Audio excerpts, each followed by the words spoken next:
funds, they can't open their mouths to speak against anything when it touches on the government. As they will close the event, I have just been informed that the AC is at maximum, and therefore for it to be more effective, we have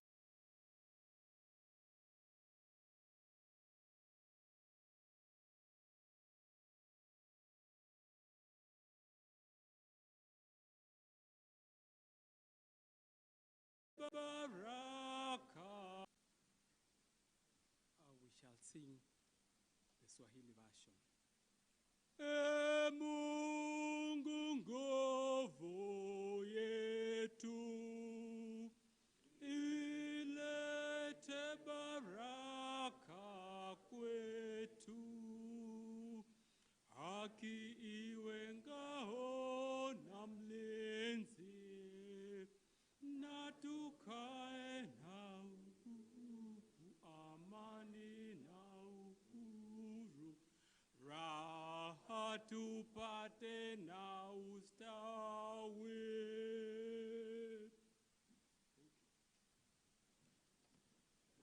Thank you very much, Tabu.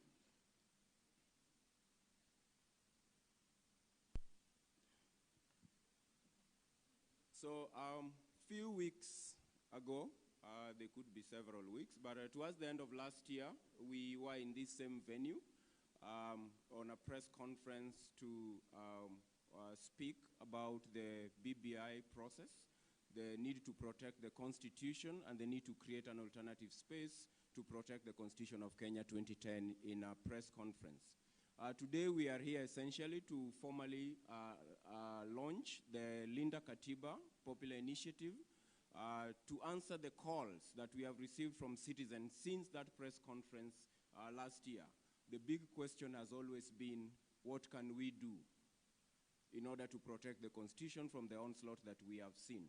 We have received those questions from all Kenyans of all walks of life. We have received them from the clergy and the faith community. We have received them from businessmen and women. We have received them from political parties. We have received them from individual citizens in their own rights. We've received them from civil society actors. We've received them from women, persons with disability, young men and women in this country. We have also received them from very unusual corners, including those who are typically disengaged from political processes. And in all those questions, we are persuaded that there is a silent majority that looks at what is happening in this country, the dismantling of our Constitution, and are unhappy. So we've felt compelled to answer that call of what it is that ordinary and not so ordinary Kenyans can do to protect the Constitution of Kenya 2010 against the onslaught against it by a few majority.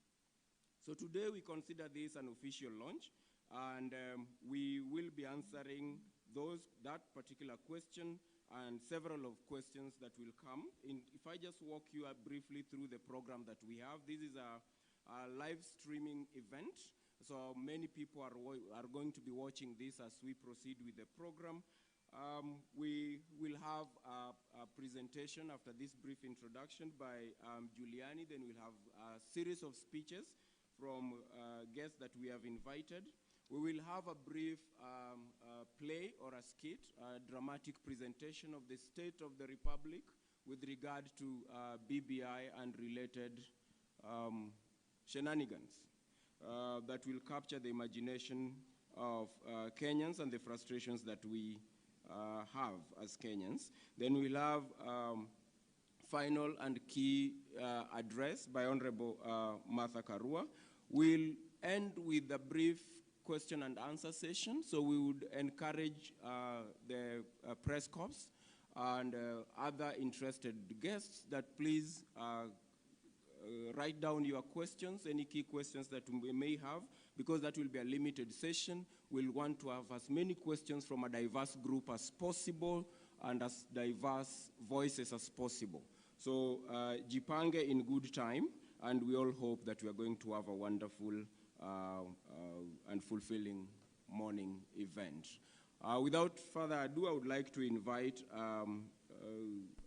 Giuliani for a brief performance to get us started. Thank you and welcome, everyone. Ye ni aje? Mko poa? Asante bro. Toa hiyo. So nilikuwa nadhani venye sema national anthem mtakata kuimba national anthem mwanza kuimba ni konja.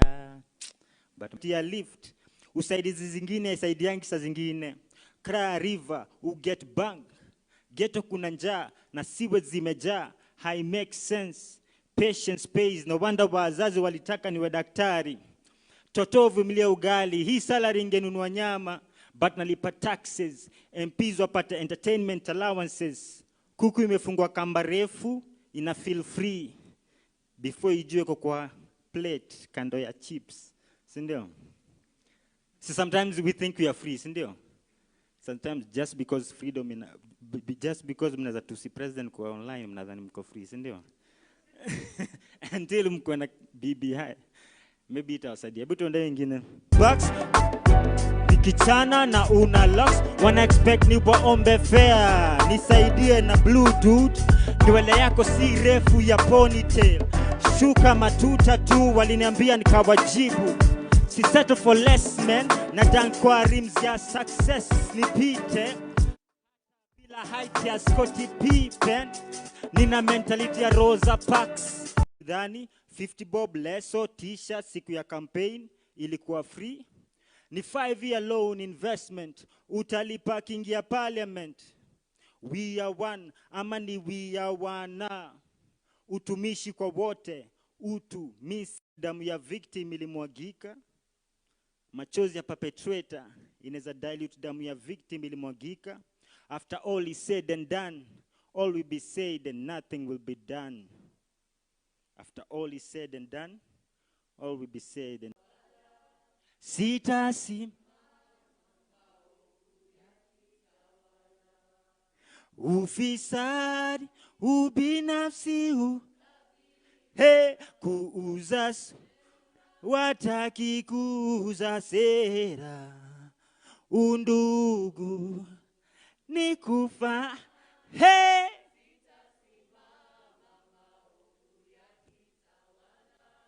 Sitasimama mao.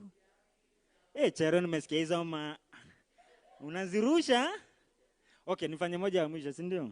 Hii sasa ni ya swag, lazima uko na nafanya tu kidogo, si ndio? Hebu tuende nione kama sema walitudharau. Aha. Tunajua tuko hapa ndaka wachache, si ndio? Wanaweza zima stima wakitaka, si ndio? Sio wanatudharau. Yeah. Exponential potential. Walitudharau. Akina nane? Who's laughing now? Exponential potential. Wanadrown kwa machozi zao. Tunaogelea kwa jasho zetu. Hey! Who's laughing now? Asante. Nashukuru Mungu awabariki au sio?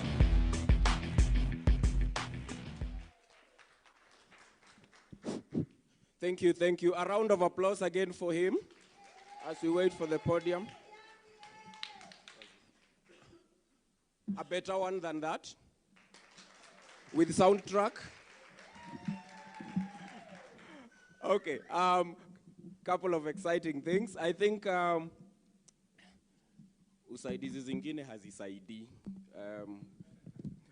So you are jogging to either lose the weight you don't have or to improve on your heartbeat, alafu mtu anataka kukupea lift. That's what I heard from that song. Hiyo ni usaidizi yenye haisaidii. Uko na njaa, mtu anakupea chewing gum.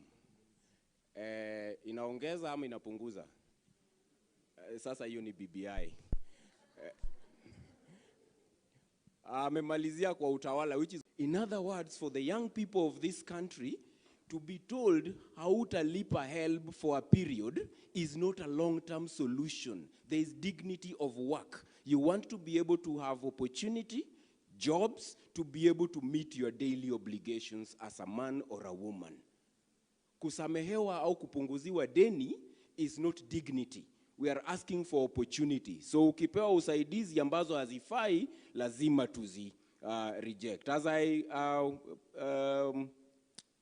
wait to invite Dr. Ndi, I want to read something from one of the great sons of this country, Professor Yash Palgai, who is a household name. He says, in fact, from Honorable Jomo to his honorable son, Uhuru, they have been almost entirely preoccupied with their own interest, and on a minor scale, their political, ethnic compatriots.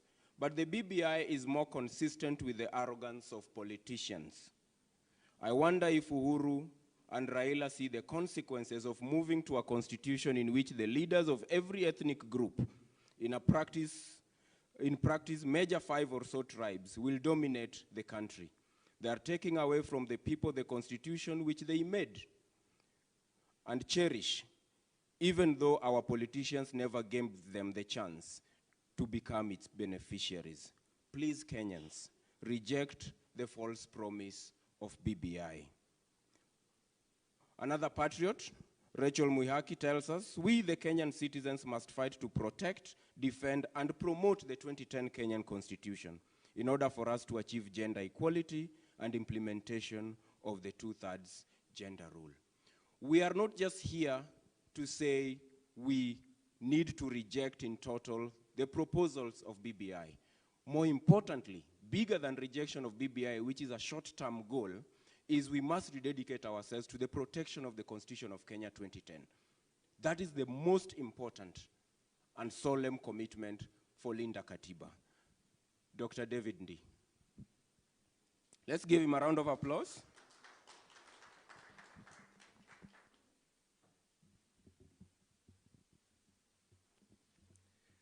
Good morning, fellow Kenyans.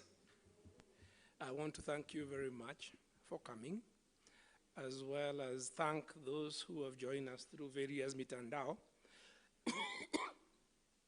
as we embark on this journey that truly we should not be embarking on.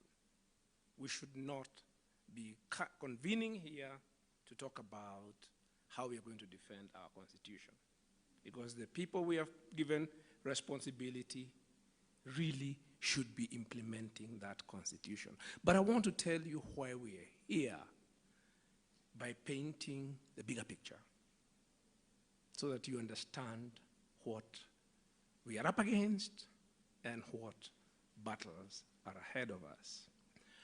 About 5 years ago, a political scientist, Professor Larry Diamond, coined a term. He said the world was going into a democratic recession. As you know, an economic recession is when the economy goes down and you have a recession and hopefully you have an upturn like we are now. So a democratic recession is a situation where democracy is in retreat. And you're talking about the whole world with a lot of evidence. Many countries, particularly in the South, like here, democracy is not being replaced by the old military dictatorships and stuff like that because coups are out of fashion, but something which he called electoral authoritarianism. Electoral authoritarianism is a dictatorship that goes through the motions of democratic rituals, like elections. Yeah? But those elections are not free and fair. It goes through the motions of having a parliament, but that parliament is not independent. And is in fact like the old parliament we had during KANU one-party days, which is a rubber stamp of the executive. It pretends to have an independent judiciary, but it isn't. Yeah? Because the judges are intimidated or judicial processes are interfered with, as we can see today. Now, if you look around this region, what do you see? Yeah? We've just had an election in Uganda. I don't need to talk about it. When Museveni came into power more than 30 years ago, he would upbraid and berate all these African leaders who stayed in power forever. He has stayed in power longer than them. When Magufuli was elected in Tanzania, there was a hashtag going around, as a new broom and asking, what would Magufuli do? Magufuli is now the most terrifying dictator in East Africa. When Abiy replaced his predecessor as the Prime Minister of Ethiopia, he was seen as a breath of fresh air. He even was awarded a Nobel Prize. And now, in Ethiopia, the world is talking about a genocide. How much later? Okay? But we here in Kenya have an incurable disease called exceptionalism. We think we are different. We think it's not happening here. Yeah? When Jomo Kenyatta became the Premier of Kenya in 1963, he was a national hero. He was called the father of the nation. Jaramogi said, Uhuru na Kenyatta. Within a decade, Kenyatta was more feared than any colonial governor, and he was wealthier than any settler. And that's how, 15 years later, he was the most of you here are young. Those of us who are a bit older remember by the time Jomo was dying, his name was mentioned in whispers. You could not shout his name. Yeah? When Moi took over, there was a breath of fresh air in this country. We said he was humble. Yeah? He was going to fight Kenyatta's corruption. A decade later, Moi's name was being mentioned in whispers. When Kibaki took over, there was euphoria in this country. Yeah? We said he's a gentleman. Yeah? Who would have thought that it is Kibaki, under Kibaki, that the country would come to the brink of civil war? Yeah? Again, trying to stay in power. When Uhuru was proposed as president, yeah, his supporters said, oh, he was called Kamwana. Yeah? He is rich. He doesn't need anything. He will not steal. Yeah? Yet, Uhuru has presided over the most corrupt regime in our history. Not just the most corrupt, but also the most incompetent. Uhuru does not want to leave. Yeah? Uhuru does not want to leave power. Anybody who has used power and abused it and enriched himself and those close to him the way Uhuru has never wants to leave power. Uhuru's preoccupation now is how to stay in power. Yeah? And if you see, we started with a handshake and a BBI, which was being framed as a Trojan horse or a thing which is being driven by Raila Odinga to get to power. And where are we now? Who owns BBI? Who is pushing BBI? Why is a president who should be retiring, gathering people, taking state money, saying he will roar like a lion, all manner of things? He does not intend to leave power. So, the democratic recession is here. Electoral authoritarianism is here. We saw it in 2017. The semblance of an election, but the outcome is predetermined. There is no reason for us to suppose that the election that Uhuru Kenyatta has in mind is any different in 2022 than the one we had in 2017. And all these processes, all this melodrama, the hidden agenda is to control the state to privatize the state. We can see the assault on the judiciary. We saw parliament being taken over. People, we are not exceptional. Yeah? Our constitution is being dismantled as we watch. Parliament's independence has been dismantled as we watch. There is an assault on the judiciary as we watch. We are going to wake up one of these days and ask ourselves, how did this happen? It happened because we look at these individuals, yeah, and we think if they are from our community, we find a way of justifying that they are one of us. We find all manner of things. We allow ethnic sort of narratives. We are bought with money. Yeah?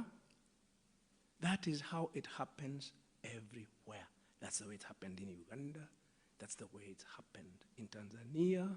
That's the way it happened here before.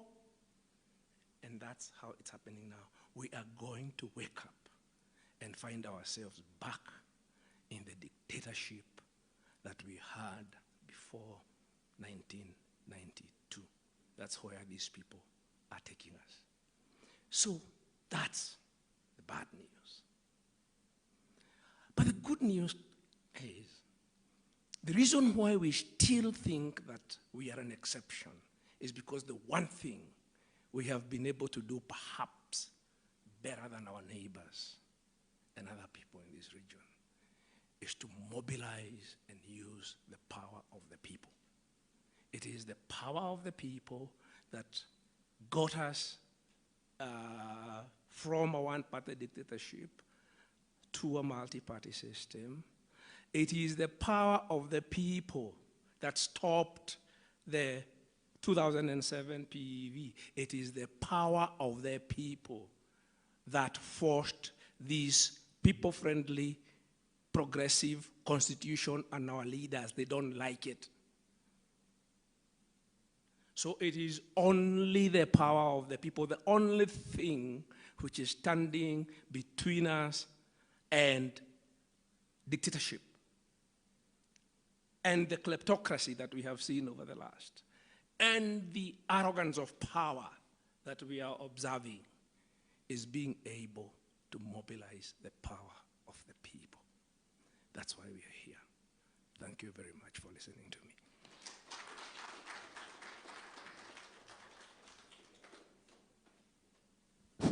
Thank you very much, Dr. Ndi, for giving us the regional and national context of where we stand, and for ending with the most important thing, perhaps even as outlined in our constitution, we the people. It is that power that is our saving grace, and it is that power that is going to halt and disrupt the designs that we have seen that are probably leading us into darkness. But may the power of people prevail. I have a request to every member to show responsibility for others. Please have your mask on as much as possible, unless you have a medical situation that bars you from having one on. Let's protect each other. I know it's not the most comfortable of things, but let's protect each other from that. Thank you. As I was saying, Dr. Ndi, thank you for reminding us that, and I don't think it is lost on us, the power of the people, to disrupt some of the darkest testaments or designs that are currently facing this republic. Reverend Timothy Njoya, who is not new to the progressive agenda in this country, says the Kenyan Constitution was the first in Africa to define the African selfhood or sovereignty of the people and statehood. If we were to alter the Constitution, we would be defacing a fundamental definition of the Kenyan statehood as a light to the nation. The current attempt to mutilate the Kenyan Constitution would be like inflicting torture to every Kenyan who voted for it. The mutilators are the sons of the men and perhaps women who mutilated the Lancaster Constitution. It's Jomo Kenyatta and Jaramogi Oginga Odinga who removed Majimbo and the Senate from the Constitution, an earlier manifestation of devolution. Most Kenyans think or assume devolution is completely new in this country, but the idea of devolution is very, very entrenched in the foundations of this republic. Their sons, Uhuru and Raila, are the ones now trying to mutilate the current constitution. Reverend Timothy Njoya reminds us to remain vigilant and understand the power of history if we are to look at where we are heading. Dr. Ndi has also said that the constitution, we must remember, this progressive constitution was forced by the power of the people on the ruling elite or the political elite. And therefore, in 2013, most of you would remember, for whatever reason, we had the misfortune of having those who objected to this people-centered constitution entrusted with the power of its implementation. And we have seen the consequences 7 or 8 years later. It is time to reclaim the power of the people and protect the constitution. Allow me, ladies and gentlemen, to invite Dina Agai to speak to us. Dina, thank you.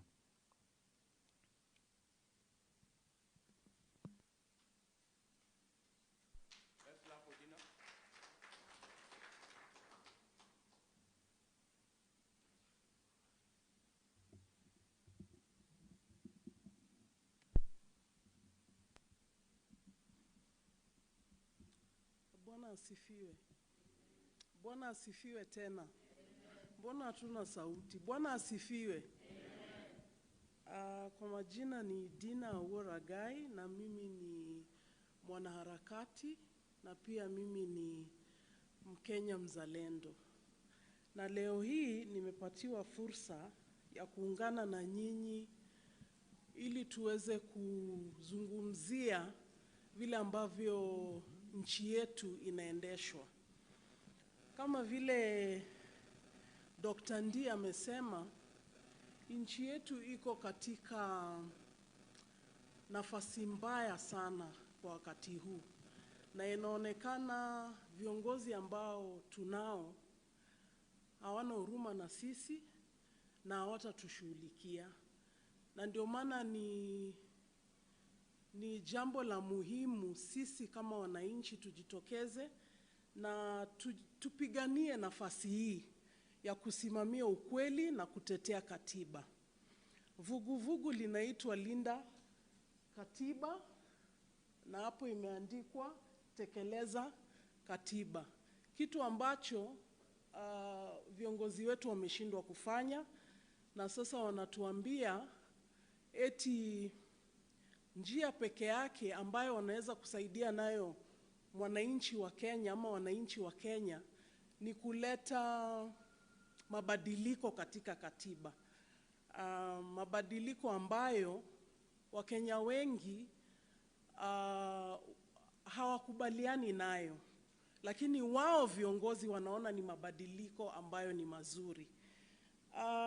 Ningependa kusema wakati huu uchumi wetu ni mbaya zaidi kwa kila mtu.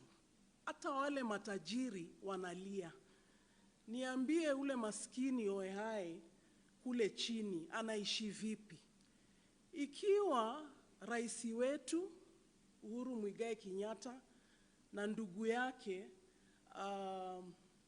Raila Amolo Odinga wamesahau nyuso za wale ambao wamekuwa wakiwachagua na kuwapatia hizo nafasi. Kwa sababu Mkenya leo hii anaumia na uchumi wetu umenajisiwa na hao viongozi wetu ndio wamenajisi uchumi. Na sasa wanatuambia wanataka kutenga pesa tuwe na referendum ili tuongeze viti, ili tuongeze maeneo bunge, ili tuongeze nafasi za kazi kwa wao, sio kwetu, kwa wao. Na wakati huu pia ndio wakati ambao dunia nzima inakumbana na virusi vya COVID-19. Sasa niwaulize wananchi wa Kenya, hao ni watu wanataka kutusaidia ama hao ni magaidi? Tofauti ya wao na magaidi kunayo?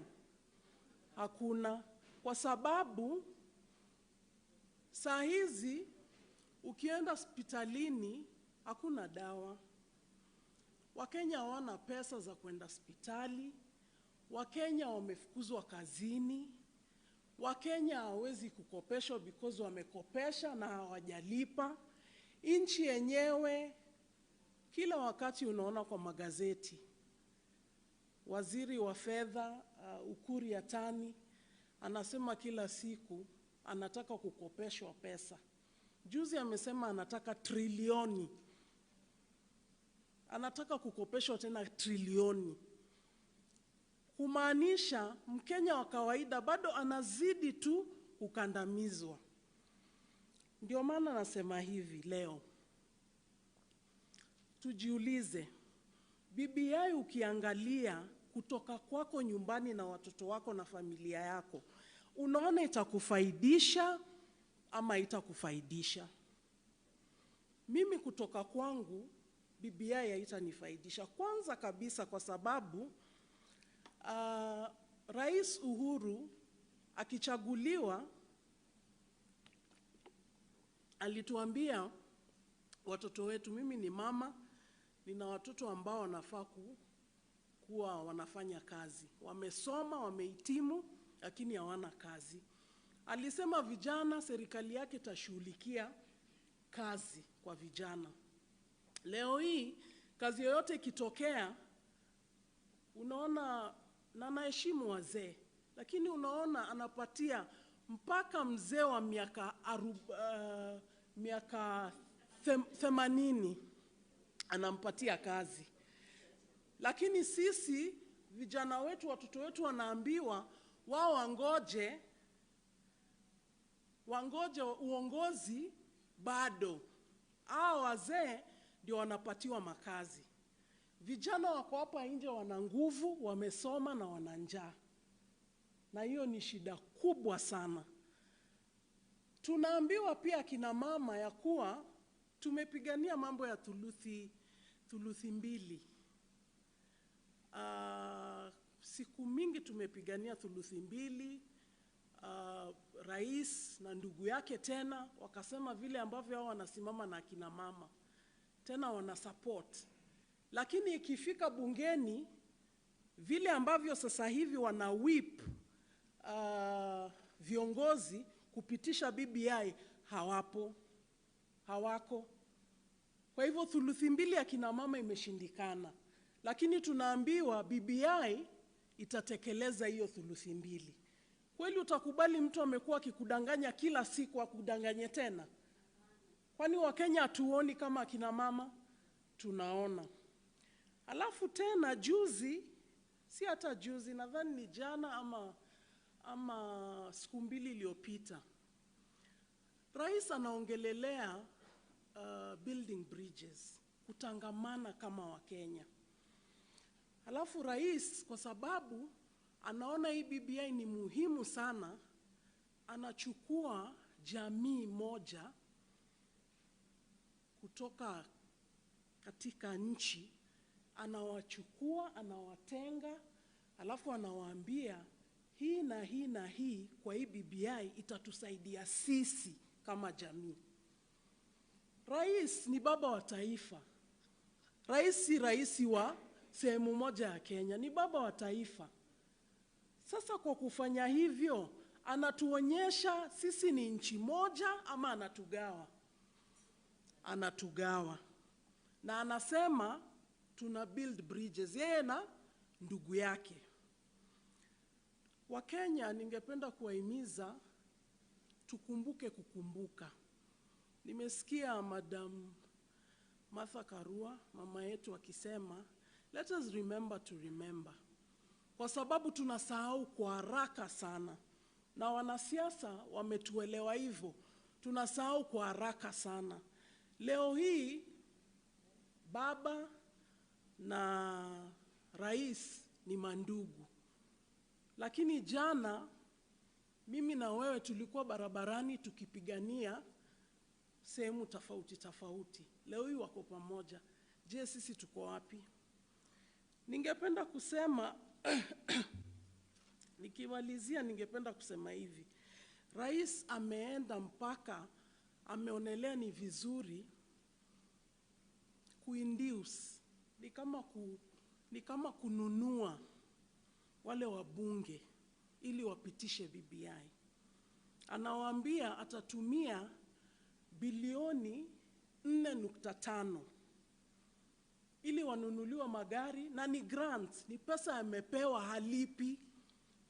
Lakini kumbuka, daktari hajalipwa, muuguzi hajalipwa, watoto wetu chini ya mti wanasoma chini ya mti. Mvua ikinyesha watoto wetu watakuwa wapi? Madarasa hayatoshi, na tunakumbana na virusi vya COVID-19. Lakini tunaambiwa BBI lazima ipitishwe. Na lazima ipitishwe hata kama bilioni 4.5 itatumika. Na unaona wale viongozi tumechagua, ukiwaona huko Nyeri walikuwa na katiba. Hizi si vitu kama vile Wangare Maathai alisema. Sio matunda imewekwa tu alafu unazikula. Hata tumeona Amerika. Hizi ni vitu lazima tuzidi kupigania kila siku. Kila siku. Tusipofanya hivyo tutaumia, na tunaumia hata saa hizi.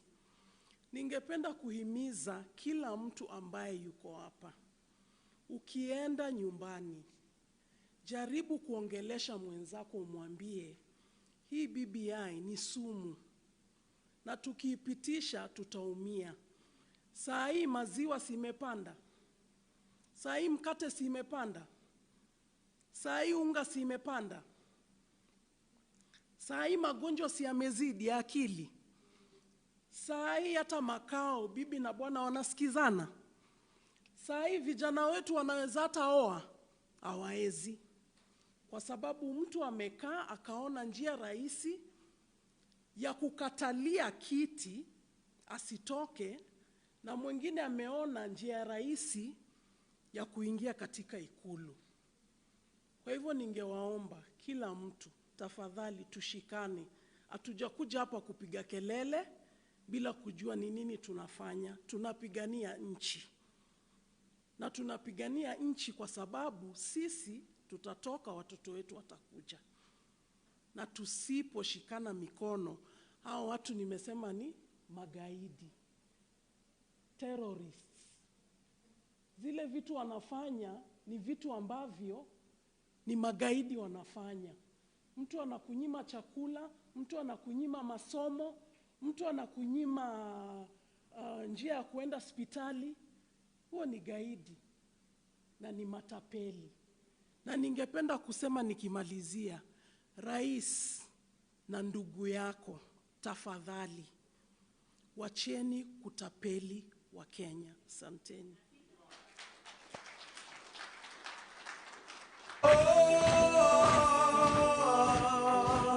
Wananchi tunang'ang'ana, kila siku tunapambana, na tumechoka. Wananchi tunang'ang'ana. Thank you, Dina. Agai. Kiswahili sio mdomo changu. Lakini nimeona tunapambana. Umezungumzia wabaka uchumi.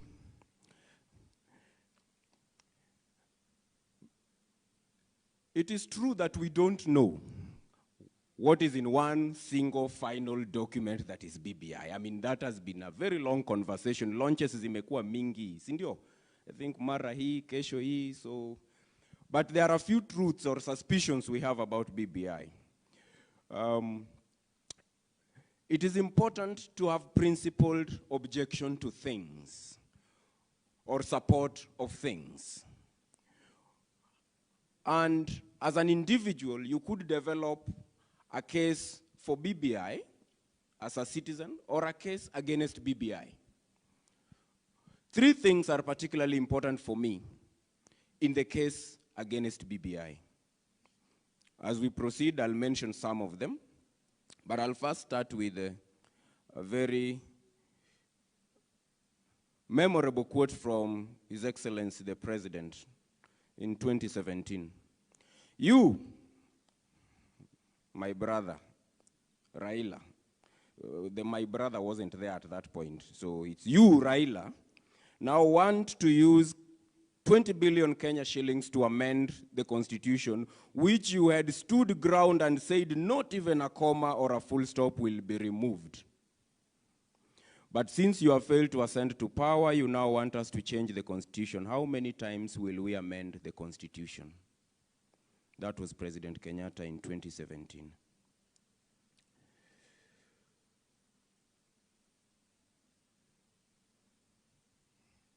The young people in this country have been promised a lot of things. Women of this country have been promised a lot of things. Everybody who matters has been promised things in this BBI maneno.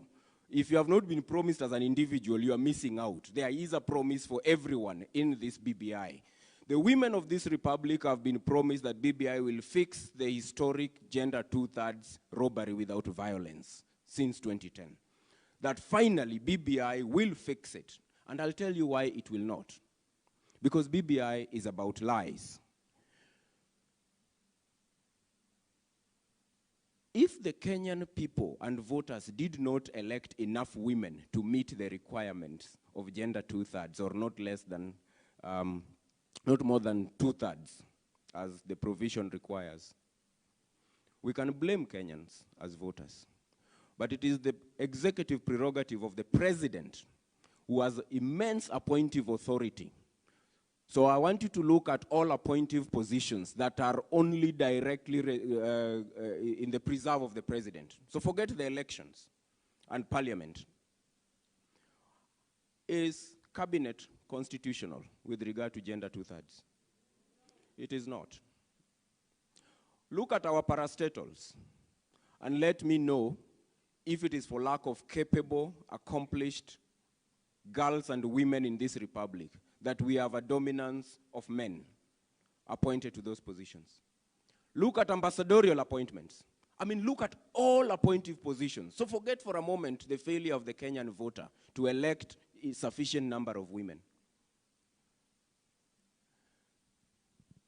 We are seeking to cure lack of constitutionalism by making more amendments.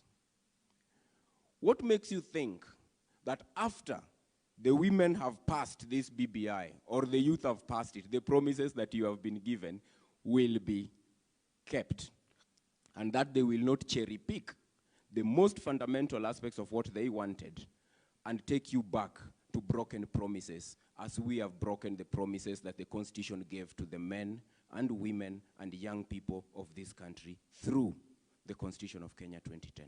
The case against BBI is that it is fronted by people who cannot be trusted to keep their word. Even if you accepted those promises today, in 2023 you might be asked, "Olisikia wapi?" As they pick what they wanted and trash all that they told you they will do, but they are not interested in doing. It is a diminished level of trust. That is an important thing to remember as we say why we must build a case against BBI. The second one, and I'll stop there as I prepare to welcome Jerotich Sei, is in terms of just basic priorities for this country. Over the last 12 or 16 or 18 months, this country has faced some of the most immense challenges. Historically, a government's most important, if not sacred, responsibility is to protect its citizens. And where a government cannot protect its citizens, it must not harm them. In the last 18 months, we have not just seen failure to protect citizens and prioritize their rights. we have also seen a government that is actively undermining those rights. We are aware of COVID billionaires. We have seen loss of resources. We have seen a government abandon its people at their greatest hour of need, when other governments elsewhere are justifying why governments exist. We have seen taxation into starvation. We have seen government-led corruption. 2 weeks ago, the president reminded us that he is 100% in charge of this government.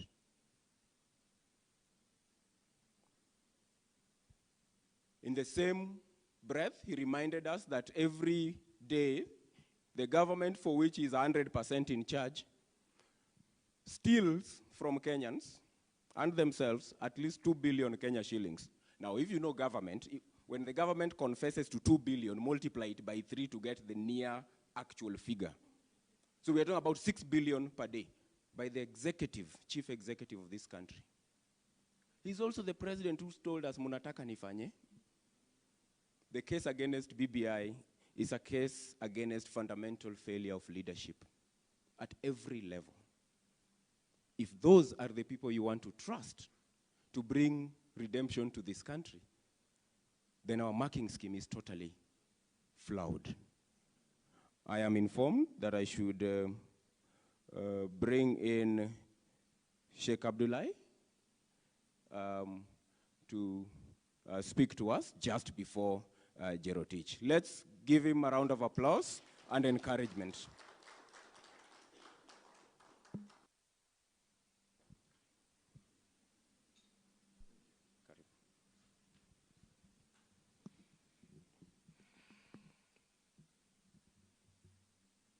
Assalamu alaikum. Frankly, I was not prepared to come and talk. I was coming here to listen, and the little I have heard so far has made me, in fact, more emotional than my previous feelings about the BBI and all the governance that takes place in this country. As a Kenyan, I participated in the struggle to get the constitution which we do have now. Most of you are young, might not remember. I was a member of the 24-person steering committee of the Ufungamano. We struggled when President Moi wanted to come and nominate people of his choice to make the constitution for the people of Kenya.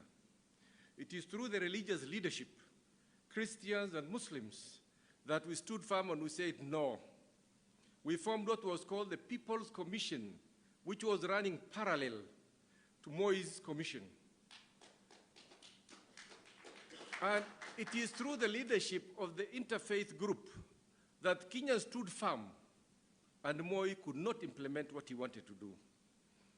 As was referred to here, and I hear from Mheshimiwa Martha Karua, alisema nini, remember? Remember to remember. I'm just telling you that for us to remember what has happened in the past. We struggled to put a constitution together, and we don't need to belabor the point. The constitution we have in this country is the best, if not one of the best in the world. We are not embarrassed as Kenyans to talk about our constitution. We are proud of this constitution. And although it's a reality that any document done by a human being has always got faults, but the foundation of this constitution is one that provides what Kenyans want and what the people of Kenya aspire to.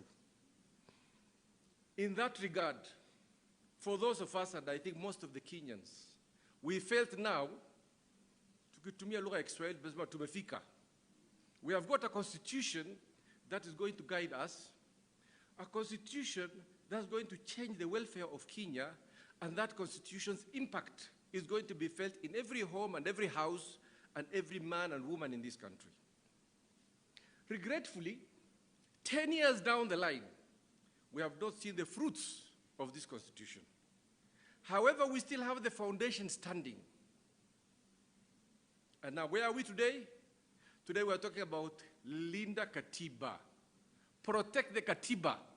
It is not to implement the Katiba, but to protect that the Katiba does not disappear. Is that not the case? Yes. Okay. We struggle for this constitution to be in place.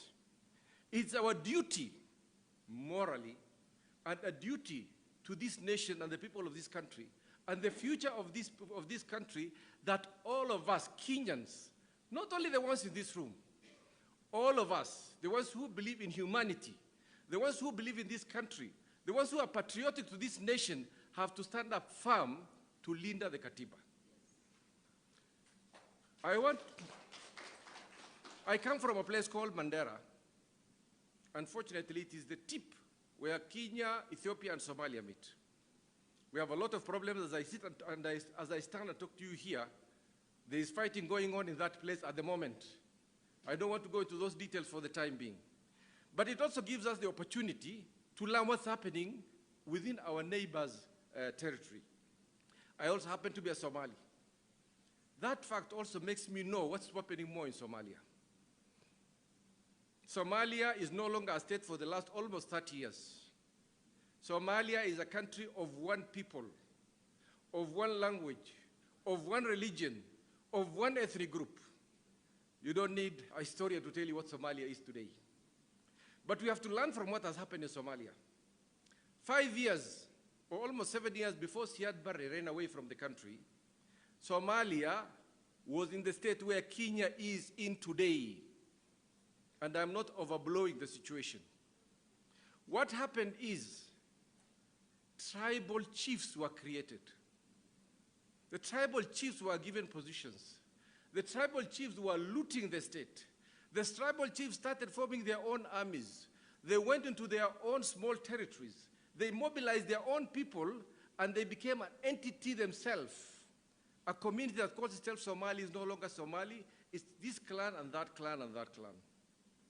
Brothers and sisters, are you seeing a similarity of that happening in this country? Continuously we are being told about positions will be shared. Every community will get its share, and there will be no problem after elections. If we take, for example, I don't know, the population of the Kikuyu community, let's say there are even 7 million for argument's sake. Are the 7 million people going to get the share of what's going to be shared at the top? Are the Luos going to get their share on the base of the population? We are talking about tribal chiefs who are going to get that. What we are creating in this country is what in Somalia is called the warlords. We are getting tribal warlords that are being created in this country for the purpose of facilitating, oiling this move of BBI to change the constitution to serve individuals at that top level. We have lost everything in this country. Instead of gaining, we have lost. We are losing education. I don't need to repeat this, has been said by the earlier speakers. My lady was a very good orator, he has spoken about it. The other gentlemen will speak about it. I don't want to repeat all those things. We have lost education. We don't have health services. We don't have security. We don't have security. The prime duty of a nation is to provide security for its people. If you go around, even the rich ones, they barricade themselves behind walls, behind barbed wires, behind dogs and everything else. There's no security. We don't have food.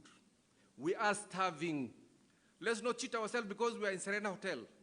Our brothers and sisters are starving. They cannot afford to buy 2 kilograms of maize meal a day to feed their children. We are talking about spending billions. I don't want to continue with this matter. I don't want to continue talking. I get emotional about this issue. It is our duty and responsibility. Every Kenyan, this country does not belong to Raila. It does not belong to Uhuru. It does not belong to those 5 warlords. It does not talk to those people in Parliament and Senate. And I want just to tell you a simple thing which happened recently. There was a gathering, there was an event that actually were raising funds for somebody who was sick. I happened to be there. And this is from Mandera, every political leader from Mandera was there. The governor spoke, the senator spoke, and one more MP spoke, all in favor of BBI. If you look at the BBI, the first losers will be the minorities. First losers. Because the 1 shilling, 1 vote, 1 person, Mandera has got the lowest population. They will be the losers. They will get a third of what they are getting at the moment. Can you imagine the governor, who is going to be the custodian of the revenue which is going to be given to them, accepting his own revenue to be cut down? Doesn't that raise a question? The same thing for the other ones. Why are they doing that? They are thieves. They are thugs. They have dipped their fingers into the pot. They have stolen public funds. They can't open their mouths to speak against anything when it touches on the government. As they closed the event, 2 of the MPs came to me and whispered something to me. They told me, we are with you 100%. We can't dare to open our mouth. Please go ahead and do what you are doing. That gives you an example of what the top political leadership in this country are. They will never stand up for you because they have shared the loot at the top. I challenge somebody. We have got the PIC, and we have got the lady, Mheshimiwa yuko hapa, kuna Mheshimiwa mwingine hapa, they understand this thing better than me. I have not seen the PIC or the PAC, these parliamentary committees, gone to the level of prosecuting somebody because he has been found corrupt. I don't want to talk more. My dear daughters, brothers, and sisters, I think I have to stop here. I want to wind up by one thing. Please take this as a responsibility to you individually, a responsibility for yourself, for your brothers and sisters, a responsibility for the future of this country. We have to stand firm and reject, not only reject the BBI, reject the misgovernance that's going in this country, stand up firm and bring about changes in this country. Wassalamu alaikum. Thank you, thank you, thank you. Jerotich, the floor is all yours. After Jerotich, we are going to have a short skit and play. Then we are going to have Daisy Amdani. Then we'll have the final word from Honorable Martha Karua. Thank you. And there's a cabbage. Greetings, comrades. Greetings. Linda Katiba. Tekeleza Katiba. Linda Katiba. Linda Katiba. Thank you very much. Sheikh, I think we are reading from the same surah. We are the same hymn book, and thank you so much for your words. I have brought this here because sometime last year, a mother in Kwale boiled stones to get her children to fall asleep, making them think that food was cooking. So you boil stones in a sufuria, and they make noise and they rattle. That mama did not have money for even 1 cabbage, or the 2 kilos of maize you're talking about. I think some money was raised. I even hear that some of that money was stolen, and even one of her children died. Wakenya, when we stand here and we say Linda Katiba, there's nothing exceptional about you, a Kenyan woman, man, boy, girl, older, younger, saying, we have taken it upon ourselves to protect the Constitution of the Republic of Kenya. You know, I see so many people rushing out to political rallies, risking COVID so that they can get this or that or the other. I have not seen an army of Kenyans who have decided on their own for the sake of their children and those not yet born, to take to the streets to say enough is enough. I stand here as an ordinary Kenyan who could be minding her own business somewhere else. We are all very used to minding our own business. We are all very used to taking a back seat and waiting to see who will stand up and fight for us. I often say, and you'll see me say, switch off KPLC. We cannot afford electricity. We cannot afford water. We cannot afford health care. A mother gave birth at the gates of Pumwani Maternity not too long ago. And we're watching our leaders in their profligacy spend money, spend billions of shillings that if you put 1,000 shillings in the hands of every woman today, she would know what to do. You drive up and down the streets of Nairobi and you see Mama Fua sitting there, they're waiting, they're looking for work. The pandemic has hit us hard. We are poor. Tell me if there's a single person in this room right now who isn't worried about a bill somewhere. School fees, rent, a loan, an aging parent. Think of all our sisters and brothers in the diaspora who are sending money faithfully to try and keep us afloat while 1 or 2 or 3 or 4 people continue to plunder this economy into the ground. Kenyans, we are fighting for this. We are fighting for this cabbage. We are fighting for food security. We are fighting for our economic and social rights as articulated in Article 43. We are saying that nobody should have to go to bed hungry, that no child should miss school. Wakenya wenzangu, when we stand here, we say, please, it is time to stop sitting in the back, to stop thinking that somebody else is going to fight for the implementation of the Constitution. The Constitution is a good document. It is a just document. It prevents discrimination on the basis of race or ethnicity or religion or culture. It has ended the discrimination against women, but watu wamekataa kutekeleza katiba. So, my fellow Kenyans, mine is brief. As a member of the Linda Katiba team, one of the conveners, there's nothing mystical about protecting the Constitution. We encourage you all to join us. Let us form a mighty army. Let us march for ourselves. Let us march in Mandera. Let us march in Mombasa. Let us march in Kisumu. Let us march in Nairobi, in Nakuru, in Eldoret, in Narok, everywhere. And say we want change and we want our Constitution to be protected so that mothers no longer have to boil stones to pacify their children to fall asleep. So that we can become a productive country. So that our economy can grow. How can our economy grow if we cannot even afford electricity, a basic means of production? If we cannot have water, sanitation. My fellow Kenyans, we have said enough is enough. And this business of changing the Constitution, of altering the Constitution, of massacring the Constitution, so that 1 or 2 or 3 families can remain in power for eternity, tumekata katakata. And we will step forward, we shall use our vote, we shall fight for our rights, and we are not going to wait until one day we see 30 years down the road, Kenya will be a cautionary tale to the rest of the continent. Let us rise up. Lindeni Katiba, tekeleza Katiba. Let's clap for Jerotich again as we set the stage for the performance. Wananchi tunang'ang'ana, kila siku tunapambana.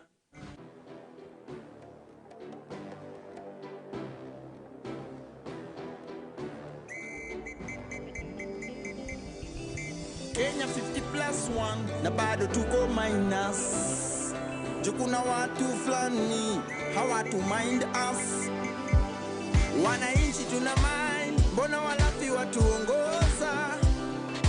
Wanatutawala, juu wametugawanya. The first thing we do and what our leaders in is divide ourselves. Well, the first thing that they do when they get to parliament is unite themselves and demand for a pay rise. MP, MCA. Tumechoka kuibiwa, tumechoka kuingizwa, tumechoka kupewa ahadi, kunyimwa miradi.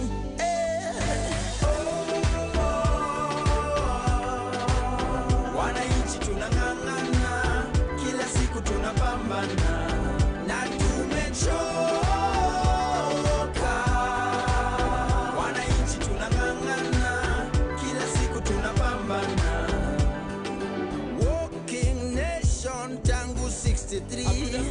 Zaidi ya 40 million voices. Tuna make wrong choices. Tumesahau people's power, ni mightier than the people in power. Wako kwa mikono zetu kama fist, tumewapatia 5 years. What tuna need ni their 2 years. Wasikie hizi sauti.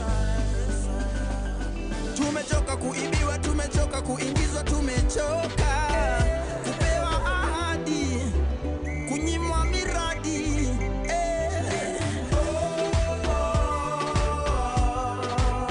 Wananchi tunang'ang'ana, kila siku tunapambana. Na tumechoka. Wananchi tunang'ang'ana, kila siku tunapambana. Hizi vidole zimekonda kwa njaa, zitastango shingo zimenona kwa kunyakua, vichwa zililipuliwa, ubongo kwa mchanga, ndio nikaona walithink serikali tawalinda, either Al-Shabaab ama njaa, leaders corrupt, gani tawaua fast. Hata ujifiche na tint, tunajua harufu ya chicken venye ina stink, reaction ya Kemit City, mbegu 310 ya good bargain, at cost too high, mwili zina rot kwa ground, land fertile for you to come and grab. Miaka nenda miaka rudi, story ni vile kibeba mzigo kila siku, one day I say so we have to push for change. First I have to change myself, nachukua hatua, I hope to kopa moja, wewe na wewe I say.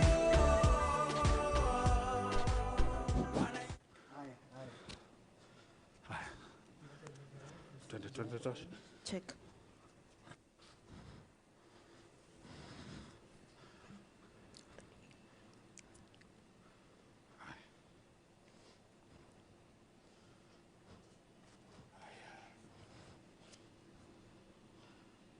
Haya. Haya. Nafunga vibaya. My brother. Hey, my brother. Jay.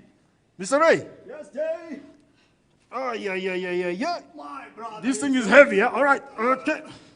Jay, then. Yo, mzigo. It's fragile. It's fragile. Okay. Beba pole pole. All right. This thing is fragile, Jay. Songa hivi.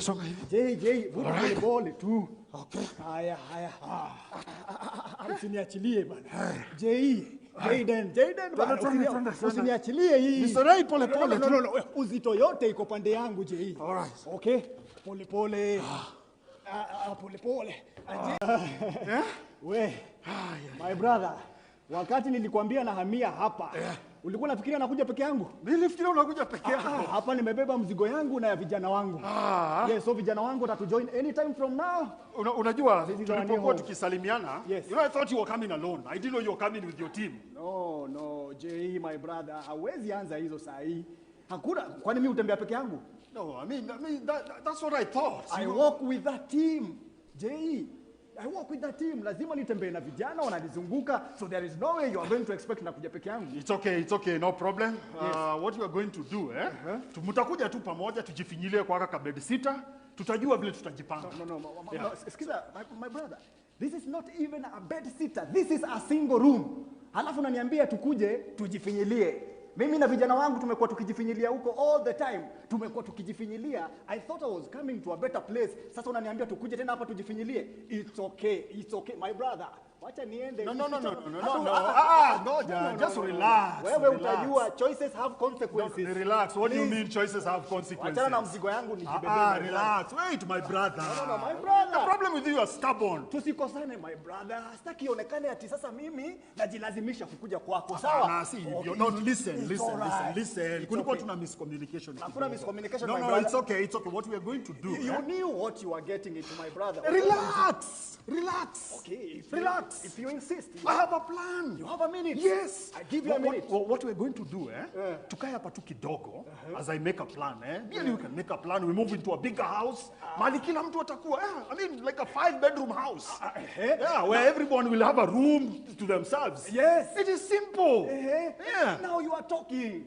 Sasa unaongea, my brother.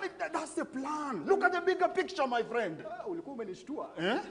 No, don't worry about this. Okay. Yes. A bigger house, 5 bedroom. Oh, yes. Mahali kuna swimming pool. Kuna swimming pool hivi. Unaelewa? There is an inbuilt bar. Bar. Yeah. My brother. Wewe bar haiwezi kosa mahali huko. Wewe wacha hiyo wewe. Acha hivyo. Hapana. Just for entertainment. No, wewe na bar ni hivi. It's just for entertainment. No wonder watu wako wanakuita majina Jaden Wanjoi. Wewe. Wamunyota. Jameson. Acha, those are just jokes. Si ni watu wako wanakuita hivi. Ni sawa.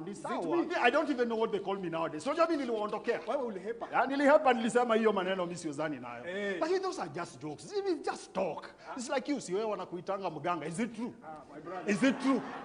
No, I'll tell you, but is it true? No, my Si brother. wanakuitanga mtu wa vitendawili, is it true? Haikuwa tena ikuwe personal. No. I mean, I'm just saying, we are just talking, eh? Yes. Yeah. Wananiita mganga na mchawi, lakini wewe kwanza my brother ndio ulifundisha watu wako.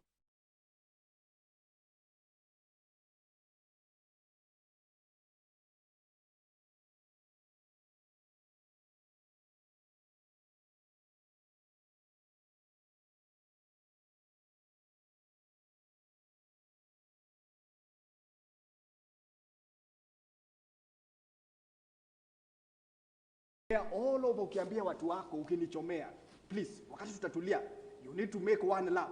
Uende ukisafisha. My friend, enda ukisafisha I mahali have made ulichoma. a plan. I have made a Mimi ni Simba. Na ngoja tu kuguruma hivi. Wataingia line wote. So, feel at home. Wewe si paka amenyeshewa. Wacha mambo yako. Feel at home. Feel at home. Just relax. Yes. You can have a drink. Yes, karibu. Kila kitu hapa inapimwa before wageni. Siwezi letoa mzinga yote hapa. No, relax. Mambo iko sawa. Cheers, my brother. Hey, my brother. He himself. Ako kanagonga mahali kanafaa. Nakwambia, Unakasikia, eh? this is the place to be. This is the place to be. Yes. Oh yeah. Kutoka saa hii, mtu yoyote akijaribu kutusimamisha, the message is one. Nobody can stop reggae. Nobody can stop reggae. Yes. No one is going to stop reggae. No one is going to warn. Hakuna. Watanyoka. Watanyoka wote. Nobody can stop reggae. Nobody can stop reggae. Aha. Nobody can stop reggae. Cause reggae is strong. Cheers, my brother. Hiya. Hey. Oh, Wanjiko, my wife. How have you been? How have I been? How have you been? Welcome back. Can you see it? Ngoja, kwani kuna sherehe na sijaambiwa? Yes, I mean, we are celebrating. You see what happened? I invited my brother over. He's moving in with us. You know, you were complaining that kuna vile sikutoshelezi mahitaji yako. You have to get a reinforcement, eh? Yes. So huyu anakuja kunisaidia so that tukue strong. Anakuja kama machinery. Na hakuji peke yake. Anakuja na vijana yake na vijana wake. Yeah, good news. Good. I knew, you see? I knew she'd be excited. No, are you serious? Oh yes, I am. Akiona. Already nyumba iko crowded. Tutoletaje watu wengine hapa? No, don't worry about that. We have already made a plan. I mean, we are men with a vision. Yes. Yeah, we look at the bigger picture. What is going to happen? In fact, we are moving. Hatuishi up. We are moving into a big house, probably a 5-bedroom house with a big parking. Yes. I mean, an inbuilt bar. My brother a has swimming an agenda. pool. I have an agenda. Na nimekuja kumsaidia. He has something big for agenda. Utaielewa tukiendelea. Yes. But nimekuja kusaidia. Which you cannot understand. But trust me. How things are going to change. You will be happy. You will be happy. Unajisikiliza ukiongea? Yes. Surely, how do you think of moving out to a bigger house yet already umeshindwa kulipia hii bed sita rent? Tumeshindwa na bills ndogo, bills za stima na maji, and you have the guts to think about a swimming pool. Yes. You see what is going to happen, eh? What is Ziko wapi zile pesa zilikuwa hapa? Mimi sijachukua kitu, my brother. Pesa gani unasema? Si hapa kulikuwa na pesa. Okay. I remember. Oh yes, kulikuwa na pesa hapo. Now what happened, eh? Hiyo pesa ndo nilichukua nikanunua drink for my brother so that we can celebrate. Surely. Pesa za watoi za shule na food na hosi. Umechukua alafu ndo ulishe huyu. No, don't worry about food. I mean, it's not a must wakule kila siku. And then again about pesa za hospitali. In fact, what they need to do wanafaa wache kuenda hiyo mambo ya hospitali. Because when we drink this, we become entertainers. Yes. And you know they say laughter is the best medicine. Yes. Oh yes, so don't worry about that. Yeah. Actually, ile kitu tunasema, what your kids need now in the time of a pandemic ni entertainment. That's why we are here. That's why we are here. Yes. Hata mna adabu. You're my husband, but you are a liability. Mimi ndo nakulisha na nakupatia pesa ya entertainment. Alafu unaniletea huyu. Yeah. Afanyeni hivi vichwa. Yeah. Hapo kuna akili. Oh yes. Container tu za kubebea men. No, listen. If we have no money for small things, tumeshindwa. Ona, there's nothing to eat. No. If we have no money for small things, not all people are big things. We have a plan. We have a plan. What plan? Yeah, we are going to introduce austerity measures. You know, I mean, Wanjiko, you're very extravagant. Iyo mambo yako ya kuenda machama na kwanza itakoma. Chama ndio inatulisha. And again, who said you have to eat 3 meals a day? Who said? So how Yes. should I eat? Once a week. Yes. So that your pesa tumesave kutoka kwako. I mean, you can use it. I mean, kujali maslahi ya my brother and the team. Sure. Angalau yes. mimi na vijana wangu tusikae njaa. Oh, yeah. Na wacha tu tuangalie mambo practically here. Wacha tuangalie mambo practically. Sai unaishi kwa a single room. Yes. I think muko na shared bathrooms, shared toilets, mnapigana na mama wengine pale kwa sink, mnapigana kwa kamba. Yeah. My brother is planning to move to a bigger house so that everyone atafurahia mambo privately. Unaelewa? But that is what we can afford right now. There is no but. My brother, wacha niulize my wife swali. Oh, yes. I'm not your wife. I'm not your No. wife. I mean, changu ni chake, Yes. chake ni changu. I mean, it's one and the same thing. After So don't all, worry. tumekuja Yes, kusaidiana my hii brother. kitu. Talk to her. Tumekuja kusaidiana hii kitu. So my wife, who is my brother's wife, wacha nikuulize, unaoga mara ngapi kwa siku? Mara mbili kwa siku. Sikia my brother, J. Wastage. 2 times in a day. My brother tulikuwa tunaoga mara ngapi when we were growing up? A week. Once a week. Hizi siku zingine unanawa mkono, uso, unalala. That's enough. And you're okay. Now, my wife, who is my brother's wife? I'm not your wife. Okay, iko hivi, please. If you adapt to those same measures, Nioge mara moja kwa wiki. please, angalau tutaweza kubakisha maji, tunaweza weka hadi kwa swimming pool. Life will be fun for everyone. Simple. Yes. Sasa hizo ndoto zenyu. Oh yes, look at the bigger picture, Wanjiko. Yes. What is vitu ndogo ndogo? Oh, you're hungry today, usijui nini. Yes. Don't look at that. Don't be Ni myopic. vizuri kuota. Ona mbali. Najaribu kuona mbali. But you need to know that in this house, we are governed by a constitution that guarantees rights for everyone, not just some people. Nyinyi kenye mnafikiria ni kukula, kukunywa, kucheza, kulala. Nothing else. Hata hamna adabu. I mean, don't worry about the constitution. I mean, we've already made a plan, Sindio, my brother. What we are going to do, we are going to change it, We are going to change it. You don't even have to worry about it. Yes. We will change so that every plan we have, inaweza ingiana. Put it aside for a while. We just put it aside for a while. It's just for a while. At least so that we can accommodate everyone. Oh yes, you know, my brother. I mean, a constitution is made for the people, Yes. and not the people For the constitution. Shame on you. Shame on all of you. Nilikuwa nafikiria nyinyi ni watu wazima, but you're not. Nimechoka kusacrifice a good life for myself and my kids just so that you can have a comfortable life. Kutoka nijuana na nyinyi, you have been nothing but parasites. Watoto wangu wanafanya kazi, but mnasema ni kazi kwa vijana na pesa kwa wazee. Of course. Ndio. That is the way it's supposed to be. Oh yes. Kwa nini wazee wafanye kazi vijana Niangalieni wakule? tu. I'm not even 60 years old, lakini ukiniangalia utafikiria mimi ni mtu mzee sana. Nimechoka. And I'm going to build this house again from dust for the sake of my kids na mimi. Enough is enough. No, don't worry. Hizi ni gani? Kelele tu, unajua Wanjiko anapenda kelele. sasa But tumemzoea. I'm in control of this house. No, ni kelele tu bana I'm in kuanga na. control of this house. Na nitaijenga from ground up. So it's either you shape up or ship out. No, but don't panic, my brother. Siwezi ishi na kelele. Wanjiko wamezoea kelele. Si unajua hawa kelele kidogo atoe hashtag kidogo afanye nini, then after 1 or 2 days amenyamaza. So don't worry, hii ni kelele ya chura na izui ng'ombe kunywa maji. Chura imenichekesha. Sasa Wanjiko umesikia hiyo chura? Kelele ya chura wachana nayo kabisa. My brother, you are very funny. You should be a comedian. I already am, don't worry. Kelele ya chura. Ongeeni tu, but sitachoka. Hiyo sheria mnasema mbadilishe, in this house, it's the only thing that protects me. It guarantees me a right to good health, a right to education, a right to have a family and access justice, a right to have clean and safe water, a right to be free from hunger. Now, just in case mmesahau, that and much more, iko kwa article 43 of that document mmechoose kudisrespect na kudisobey. So nitaambia kwa mara ya mwisho. Are you going to protect the constitution of this house or not? Kama munai protect, sawa, you can stay. But if not, kanyangeni frame and step out. Don't worry, my brother. My brother, mimi wakati I was coming with my baggage, my luggage, nilikuwa najua I found a home. No, don't worry. Don't worry. We have options. We have options. We have options. Hey. Kelele tu And wanapiga. then My brother, We have options. my brother, kwani mzigo nitabeba peke yangu? Eh?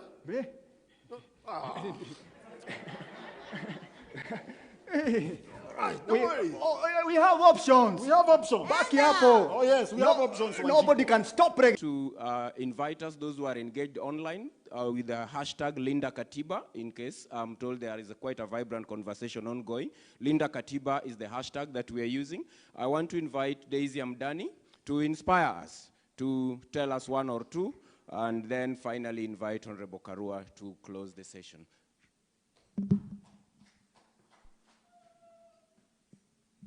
Let's welcome Daisy. Thank you. And good afternoon. Good afternoon. Msiniambie mumechoka. Safari bado. If we are talking about kulinda katiba, we have to be more energized than this. My message today will simply be repeating some of the things that have been said here, but I want to speak mainly to the women of Kenya, because it is important that the women understand that they are being co-opted to erase their gains. They are being mobilized and they are being deceived once again. You know, when the Constitution 2010, when the referendum campaigns were being done, the women were told, this is your document. Wamama wakati wenu ni sasa, na kama si sasa, ni sasa hivi. Simuliambiwa hivo. And we were told that this constitution was what women needed. And it is true, because for the first time since independent Kenya, we have a constitution that recognizes women as bona fide citizens. Women who are over half of the population, who had been set apart and ignored by the Independence Constitution. The Constitution 2010 gives them guarantees, same as their male counterparts. It gives women equal rights, economic, political, and social rights. And so the women mobilized, even though we know that majority of the women are very religious, and the religious leaders had reservations, but the women, they mobilized and they said, you know what, this katiba ni yetu. But no sooner it was passed, the same people today who told you that this is the document for you, arose and they said, what do women want? Women want free things. Oh, women are looking just for things to find them in their bed. They refused to implement it. They refused. And in fact, I always say this, that the thing that President Uhuru Kenyatta and his administration, which is the first administration that was elected under this new constitution, the thing that they used to begin to undermine the constitution was the 2/3 gender principle. Because you see, my fellow Kenyans, if you can successfully exclude over half of your population from economic, social, and political rights, then everything else is fair game. And when we were shouting, implement the 2/3, people said, it's a women's issue. We told you it is a constitutional issue, because if they will not follow the constitution for women, then they are going to stop following it for everything else. And here we are today. We do not recognize our country. The rule of law is dead. The constitutionalism is dead. We are led by the whims of individuals who wake up one morning and decide how things will go. It is very unpredictable. There are calls for women. Women are being told, women's gains in the BBI. You are being mobilized. Articles are being written by women who have benefited from affirmative action, are telling women today, there are gains for you. But there is nothing for you in BBI, women. Let me tell you, there is nothing. BBI is taking away the 47 seats for women. You are being told they are being taken to the Senate. The Senate has been weakened in the BBI. The National Assembly has been strengthened. And they have added many other things, but that is where they have removed women. There is nothing for you in BBI. Furthermore, that you may know, Kenyans, that there is nothing in BBI for you. They have refused to let you read BBI. How many of you here have actually seen the Constitution Amendment Bill that they are proposing for a referendum? How many of you have seen it? Let me see by a show of hands. It is like a moving target. What was unveiled in in Bomas is different from what was unveiled in KICC, and we have no idea what has gone to the counties. How does a country, how does a government propose to amend 14 clauses of a constitution that has 18 clauses and not allow citizens to see it unless they know that if you see it, you will understand it has nothing for you? Women need to understand that BBI has nothing for us. The Constitution 2010 is our safeguard. They said they were not going to implement the 2/3 because it was going to bloat Parliament. Yet, they are proposing to bloat Parliament. Right now, they are proposing to bloat Parliament. They are proposing to increase the wage bill at a time when the wage bill cannot afford. And even as we fight for the 2/3 gender principle, remember, Parliament is facing dissolution. There is an order of the Chief Justice for the dissolution of Parliament. And Parliament should be dissolved. But because it's a women's issue, nobody cares. It is not a women's issue. It's a constitutional issue. BBI is a fraud, as my sister Dina has said. It's a fraud against the Kenyan people. The women of Kenya must unite to safeguard their gains in the Constitution 2010. BBI has no gains for you. Women, it has no gains for any Kenyan. But the people who will lose more are the women, because the women have not yet enjoyed the gains that we have been celebrating in the Constitution 2010. They say, fool me once, shame on you. Fool me twice, shame on me. But now if we are fooled thrice, the same people who have been lying to us, if there is one thing that President Uhuru Kenyatta is consistent in, he is consistently inconsistent and he is consistently dishonest when it comes to the women's issue. He cannot today, after 8 years of being in power, and remember he was Deputy Prime Minister at the promulgation of the Constitution, so he has been in government and he knows the promise that has been made to women. He cannot now turn around and tell us that suddenly he wants to give women something. He even stopped making promises to women. In 2013, he made a promise that they would implement. The Jubilee Manifesto even had a formula. 2017, he wasn't making any promises to women. Now, you can be sure the promise is a lie. And so, my fellow Kenyans, even though my message is directed at women, because as over half of the population, if women arise and we reject the notion of BBI, we reject the notion of a referendum at a time we cannot afford it, at a time when the country does not need it, we can bring down this agenda. And this is what we must do. And so my call is, women, arise.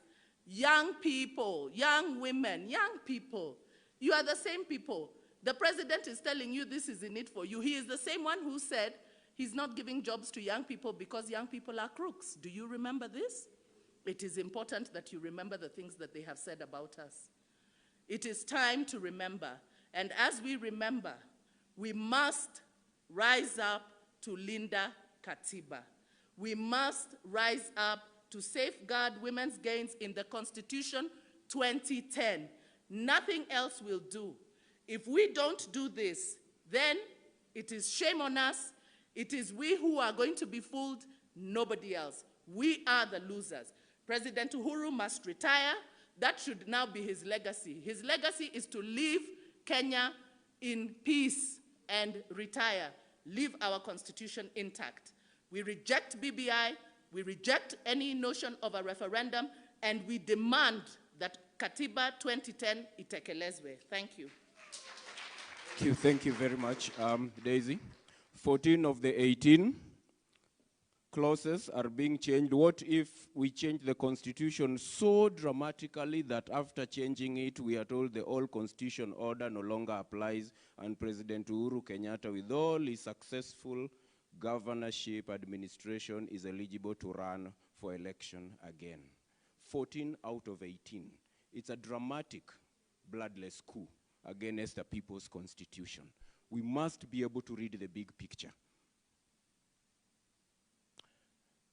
Ladies and gentlemen, I want to thank you for your patience. We have come to very close to the end of the day's program.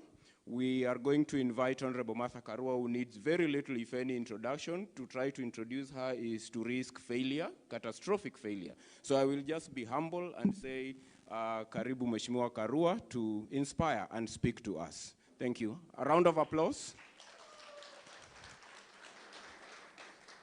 Asante sana. I salute you all, and I salute those who have spoken before me. And before I begin, I want to acknowledge, remembering to remember is musemo wa msanii anaitwa Geshoki. So we are all remembering to remember after that quote by that msanii. We are gathered here today in this venue, which has a historic significance. This is the venue where the National Accord was negotiated. And the National Accord helped us to return to the path of reconciliation and unity as a country after the 2007 post-election violence. It is the National Accord, basically negotiated at this venue, that facilitated the negotiation and passage of the 2010 Constitution, a constitution through which Kenyans expressed their need for transformation and gave the Constitution as a roadmap for that transformation. Unfortunately, the leadership has failed to faithfully implement the Constitution and actualize the aspirations of Kenyans as captured in the 2010 Constitution. Our Constitution, as we stand here, is under serious threat. It is under threat of being vandalized, cannibalized, destroyed before its full implementation and before Kenyans are able to benefit from it. This is a constitution which gives us, we the people, the power.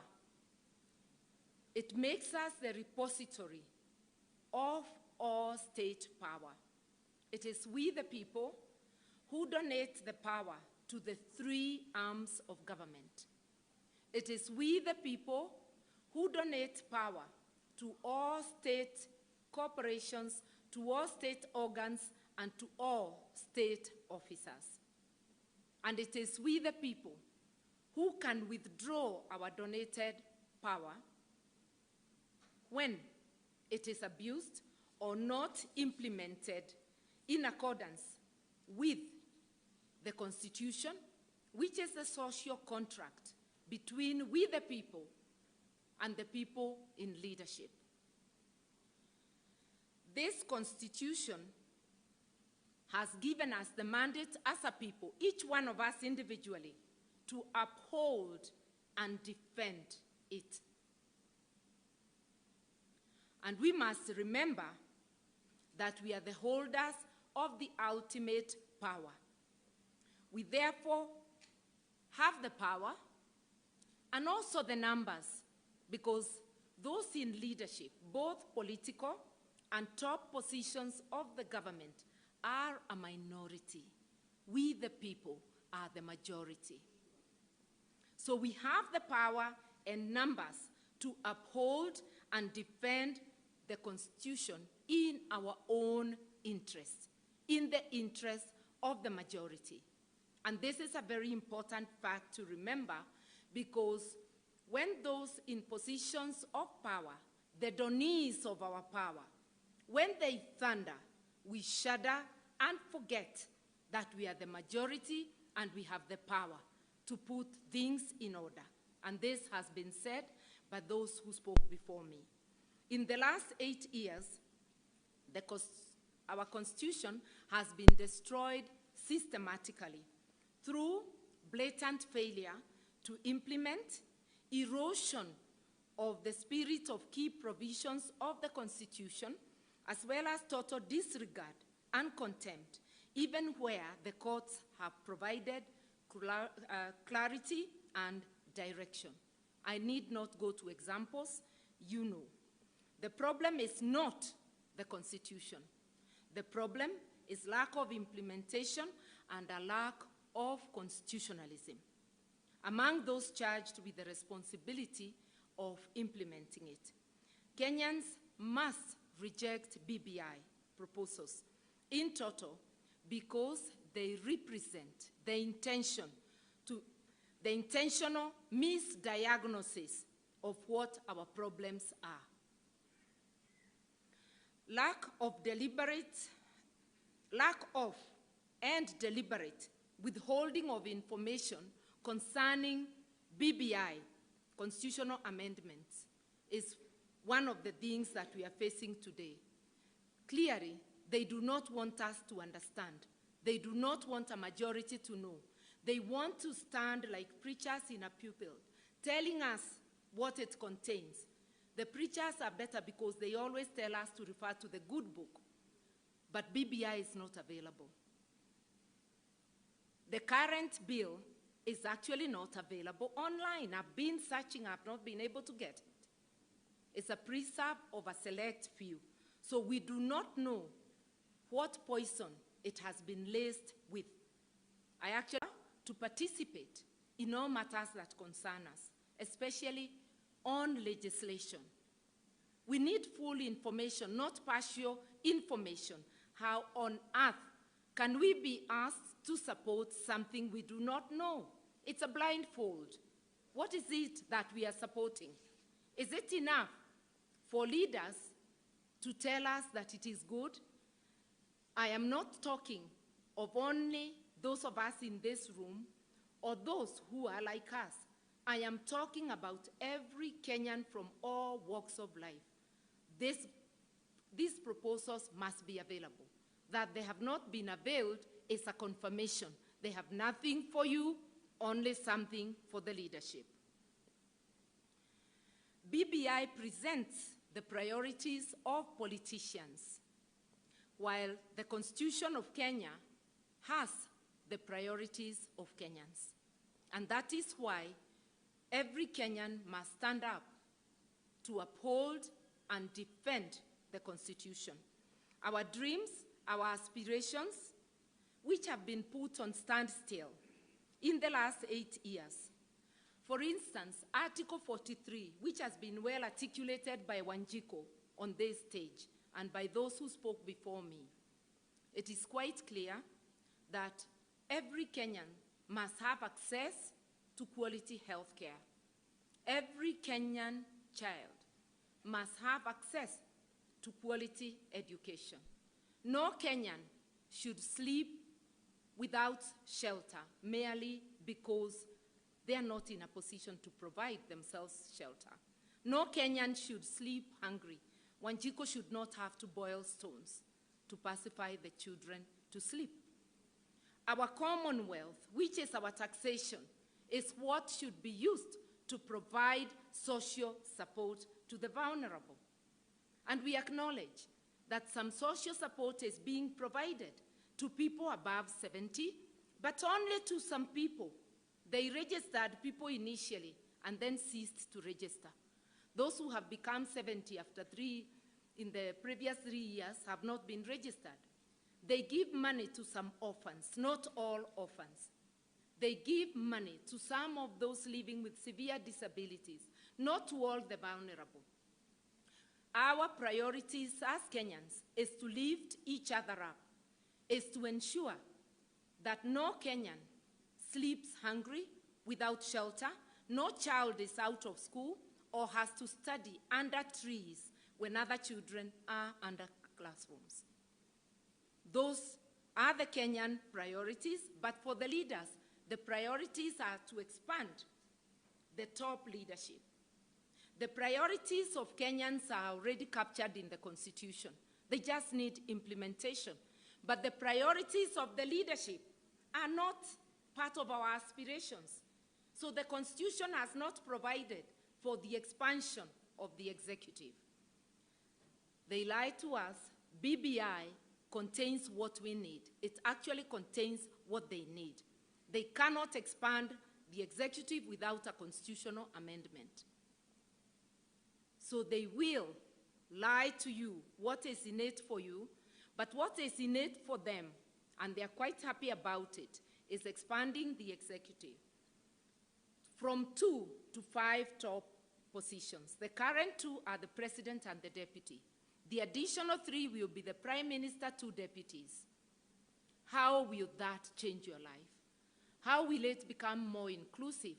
We are a nation of over 44 ethnic groups. How does giving 5 ethnic groups, even if they be the largest, become more inclusive?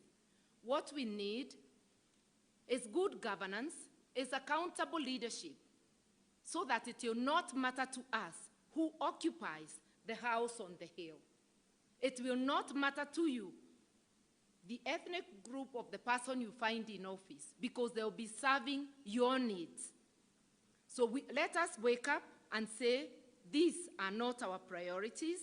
You are abusing the powers we donated to you, and we are now recalling that power, because we have the power and authority, and we are the majority. The leaders are the minorities. Our Constitution seeks to remove the parasitic model of politics, where the politicians and the top cream of the civil service live off our sweat. In spite of their hefty salaries and allowances, they also abuse state resources for their own benefit. That's why at Sagana State Lodge, leaders could be called to be given handouts when our health workers are still on the streets demanding for their salaries and emoluments, and demanding to be facilitated, enabled to give us quality health care. That is why money can be dished to elected leaders when our children are learning under trees. This is abuse of state power and a great demonstration of the parasitic model. It is time we implemented our Constitution faithfully, so that the tenant on State House Avenue, on that house on the hill, pays rent for staying in that house on the hill, much the way the American president pays rent to be in White House. After all, you have a salary. You should not be a parasite on our backs. The same for every top state officer. We do not need a parasitic model, and our Constitution gives us a roadmap to rid off our backs parasites. Wakenya hawataki kupe, kila mtu afanye kazi, akule jasho lake. And yes, we are aware that there are some state functions that may require use of public funds, but strictly state functions, not functions at the whim of an individual trying to resist implementing the Constitution and trying to resist term limit. I'm calling upon all county assemblies, because the bill is now in the county assemblies. Kindly, do not be like Judas. Do not betray Kenyans for 30 pieces of silver. If the 30 pieces of silver have come your way, remember it's our taxes. Therefore, continue to uphold the will of the majority. I have been around this country this year doing various things, and the mood on the ground, people are not in tune with BBI. So amassing leaders to show us a force of 3,000, 4,000, we are 50 million, come on. Showing us 5 million signatures. It may worry people, but come on, Kenyans, we are still the majority. The 45 million have not spoken. So today we are just reminding us we have the authority and power to say no to cannibalization of the Constitution, to the continuation of a parasitic model. The parasitic model refuses to even implement Article 210, which says no Kenyan shall be exempted from paying taxes. Parliament has never implemented the payment of taxes. People are still being exempted and given grants, free grants for cars. The Constitution forbids it because that is discriminatory. You can have a car loan, but not a car grant. The parasitic model is what is making leaders gather together to betray Kenyans. We must refuse this model and call for the implementation of the Constitution. And to the President, we are saying to him, you must not betray your oath of office. He may have already, but we are reminding him he must not continue to do so. You are a leader of the entire nation, not a regional kingpin. You must uphold the rights of all Kenyans, including those from Mount Kenya. You must free Kenyans to exercise their right to choose their next leaders. It is not part of the presidential duty to show us where to go. Kenyans are mature, they are well informed, and they will be able to give themselves guidance when the time comes. Let them have space for now to choose their priorities. And their priorities, I bet, are not increasing the number of top seats and enlarging parliament. And there are ways of implementing the Constitution without flipping the priorities of Kenyans upside down. I want to end by saying, together we can and must reclaim our power and authority to uphold and defend the Constitution, to Linda Katiba. We must reject BBI and the cannibalization of our dreams, collective dreams as Kenyans, embodied in the Constitution. Wakenya tulinde Katiba. Asanteni.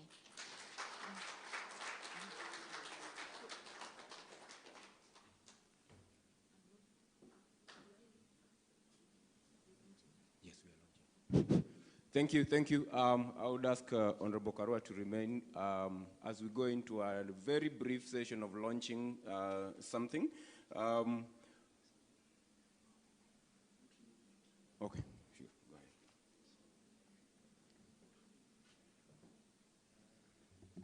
ahead.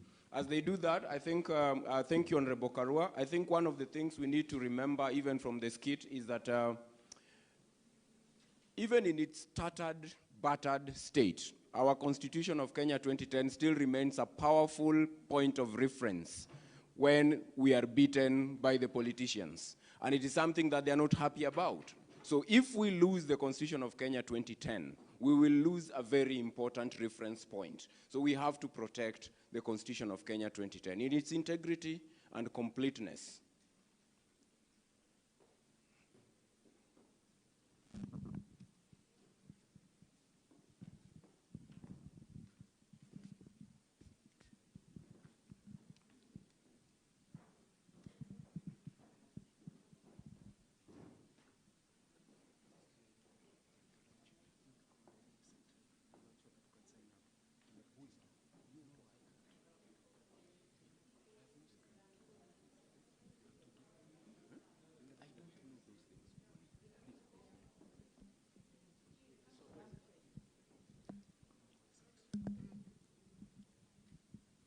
Okay.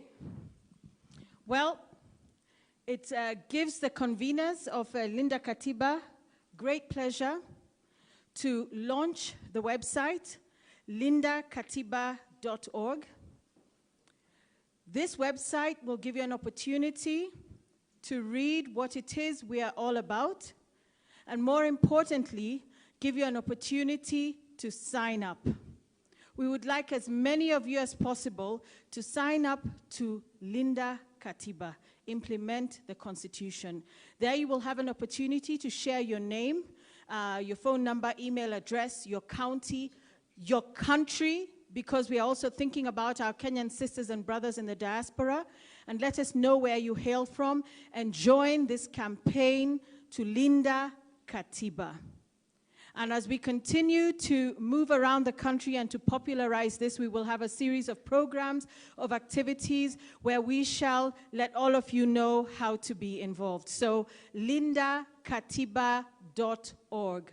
lindakatiba.org. Thank you very much. We are going to go to the final session, which is a brief Q&A, as I had pointed out. So a few rules of engagement because of the passage of time, and also because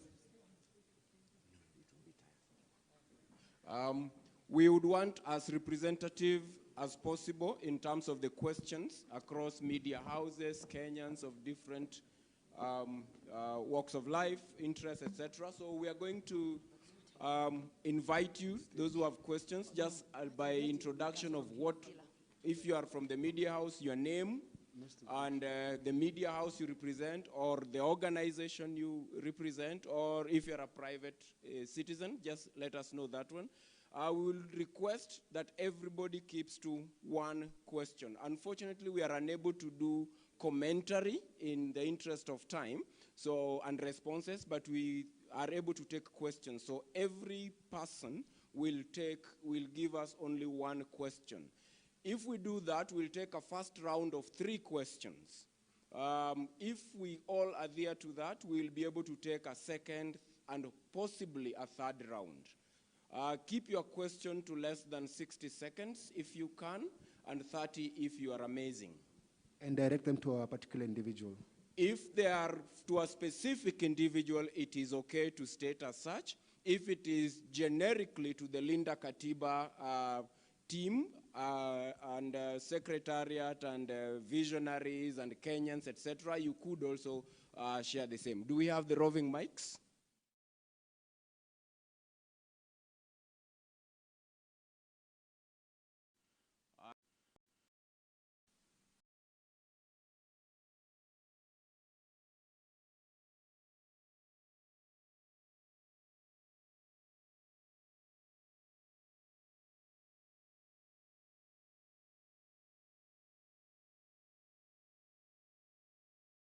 National anthem.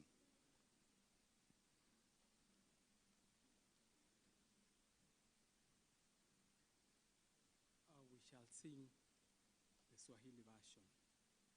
E Mungu nguvu yetu, ilete baraka kwetu, haki iwe ngao na mlinzi, na tukae na amani na uhuru, raha tupate na ustawi.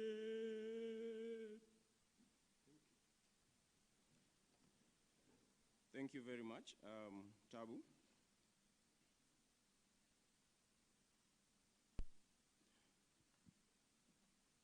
So, few weeks ago, there could be several weeks, but towards the end of last year, we were in this same venue on a press conference to speak about the BBI process, the need to protect the Constitution, and the need to create an alternative space to protect the Constitution of Kenya 2010 in a press conference.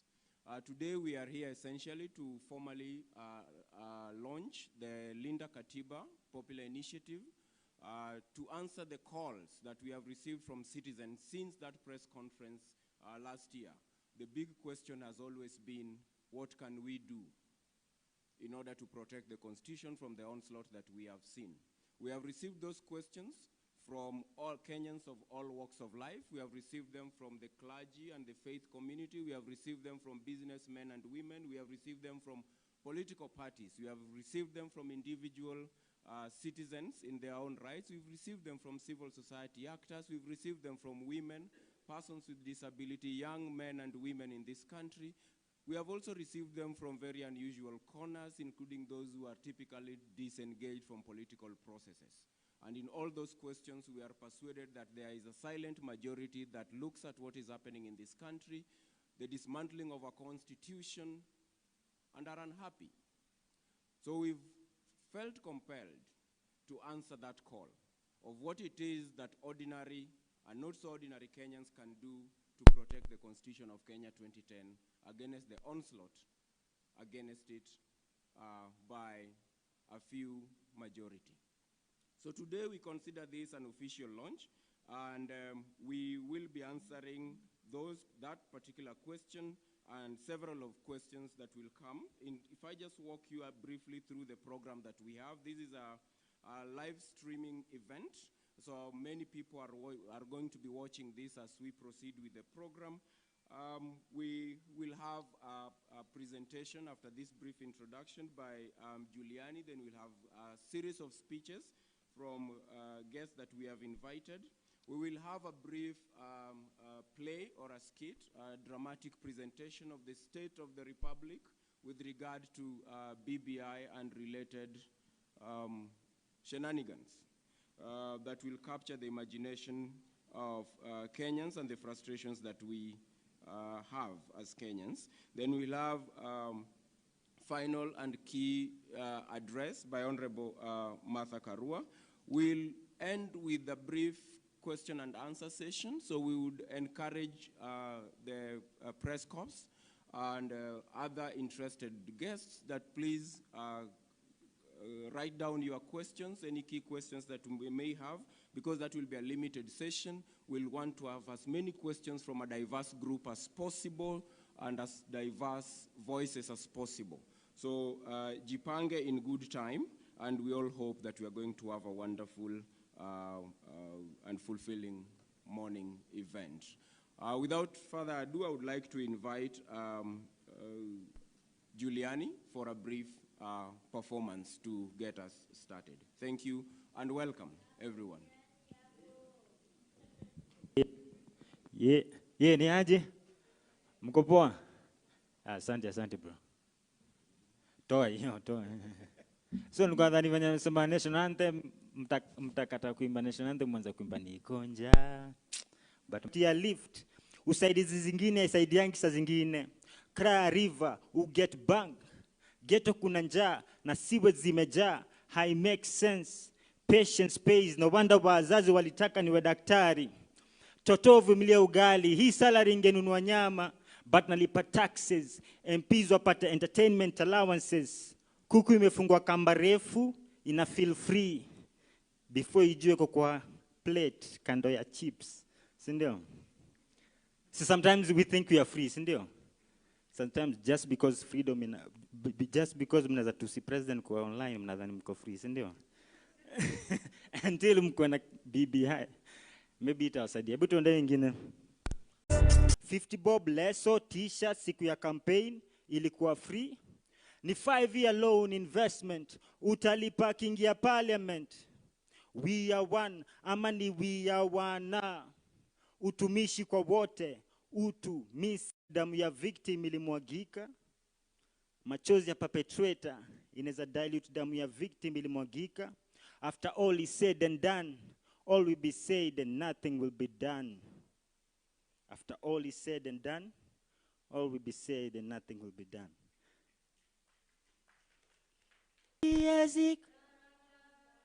Oe hae shagala bagala. Niko tayari kulipa gharama, sitasi mama Sitasim.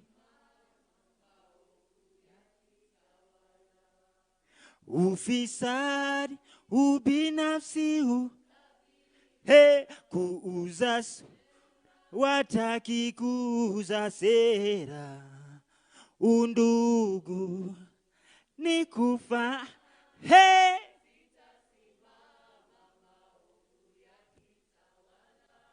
sitasimama mao. Chero nimesikia hizo unazirusha. Okay, nifanye moja ya mwisho, si ndio? Hii sasa ni ya swag, lazima uko na nafanya tu kidogo, si ndio? Hebu tuende nione kama sema walitudharau. Aha. Tunajua tuko hapa ndaka wachache, si ndio? Wanaweza zima stima wakitaka, si ndio? Wanatudharau. Yeah. Exponential potential. Walitudharau. Akina nane? Who's laughing now? Exponential potential. Wanadrown kwa machozi zao, tunaogelea kwa jasho zetu. Hey! Who's laughing now? Asante. Nashukuru Mungu awabariki, au sio?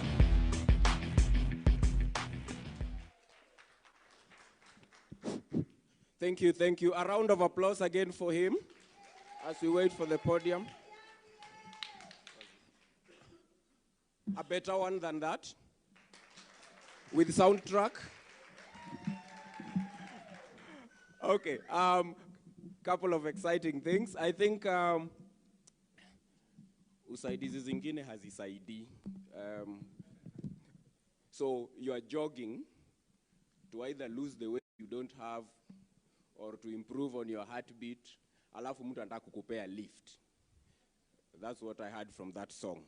Hiyo ni usaidizi yenye haisaidii. Uko na njaa, mtu anakupea chewing gum. Inaongeza ama inapunguza? Sasa hiyo ni BBI. Amemalizia kwa utawala, which is one of my favorite of all times. Utawala. I actually think it should be the national anthem for anybody who is looking at the way our country is, where we are coming from, the broken promises, hopes and stuff, because it's really profound. But the other thing muhimu kwa utawala is that it distributes responsibility and obligation across board.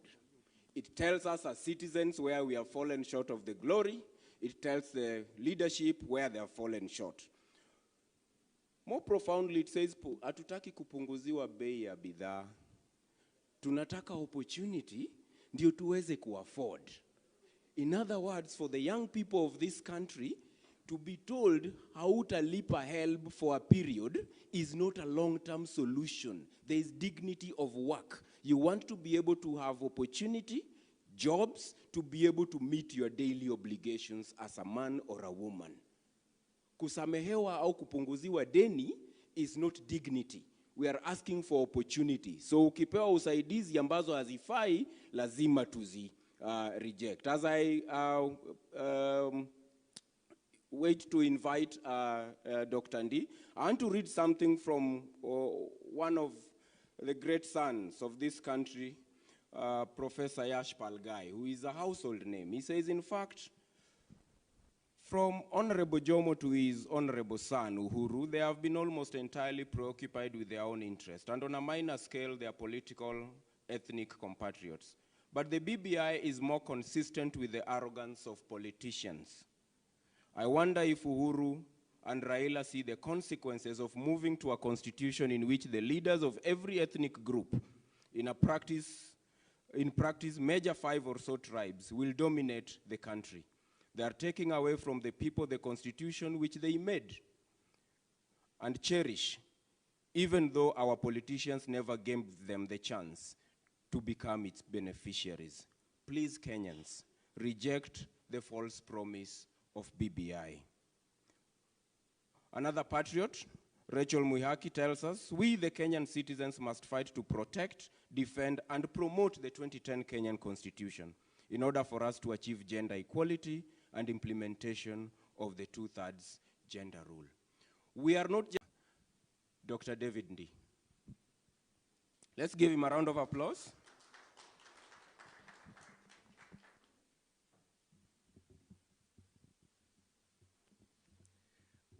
morning, fellow Kenyans. I want to thank you very much for coming, as well as thank those who have joined us through various mitandao as we embark on this journey that truly we should not be embarking on. We should not be convening here to talk about how we are going to defend our Constitution. Because the people we have given responsibility really should be implementing that Constitution. But I want to tell you why we are here by painting the bigger picture so that you understand what we are up against and what battles are ahead of us. About 5 years ago, a political scientist, Professor Larry Diamond, coined a term. He said the world was going into a democratic recession. As you know, an economic recession is when the economy goes down and you have a recession and hopefully you have an upturn like we are now. So a democratic recession is a situation where democracy is in retreat. And you're talking about the whole world with a lot of evidence. Many countries, particularly in the South, like here, democracy is not being replaced by the old military dictatorships and stuff like that because coups are out of fashion, but something which he called electoral authoritarianism. Electoral authoritarianism is a dictatorship that goes through the motions of democratic rituals, like elections. Yeah? But those elections are not free and fair. It goes through the motions of having a parliament, but that parliament is not independent. And it's in fact like the old parliament we had during KANU one-party days, which is a rubber stamp of the executive. It pretends to have an independent judiciary, but it isn't. Yeah? Because the judges are intimidated or judicial processes are interfered with, as we can see today. Now, if you look around this region, what do you see? Yeah? We've just had an election in Uganda. I don't need to talk about it. When Museveni came into power more than 30 years ago, he would upbraid and berate all these African leaders who stayed in power forever. He has stayed in power longer than them. When Magufuli was elected in Tanzania, there was a hashtag going around as a new broom and asking, what would Magufuli do? Magufuli is now the most terrifying dictator in East Africa. When Abiy replaced his predecessor as the Prime Minister of Ethiopia, he was seen as a breath of fresh air. He even was awarded a Nobel Prize. And now, in Ethiopia, the world is talking about a genocide. How much later? Okay? But we here in Kenya have an incurable disease called exceptionalism. We think we are different. We think it's not happening here. Yeah? When Jomo Kenyatta became the Premier of Kenya in 1963, he was a national hero. He was called the father of the nation. Jaramogi said, Uhuru na Kenyatta. Within a decade, Kenyatta was more feared than any colonial governor, and he was wealthier than any settler. And that's how, 15 years later, he was the most of you here are young. Those of us who are a bit older remember by the time Jomo was dying, his name was mentioned in whispers. You could not shout his name. Yeah? When Moi took over, there was a breath of fresh air in this country. We said he was humble. yeah, he was going to fight Kenyatta's corruption. A decade later, Moi's name was being mentioned in whispers. When Kibaki took over, there was euphoria in this country. Yeah? We said he's a gentleman. Yeah? Who would have thought that it is Kibaki, under Kibaki, that the country would come to the brink of civil war? Yeah? Again, trying to stay in power. When Uhuru was proposed as president, yeah, his supporters said, oh, he was called Kamoana. Yeah? He is rich. He doesn't need anything. He will not steal. Yeah?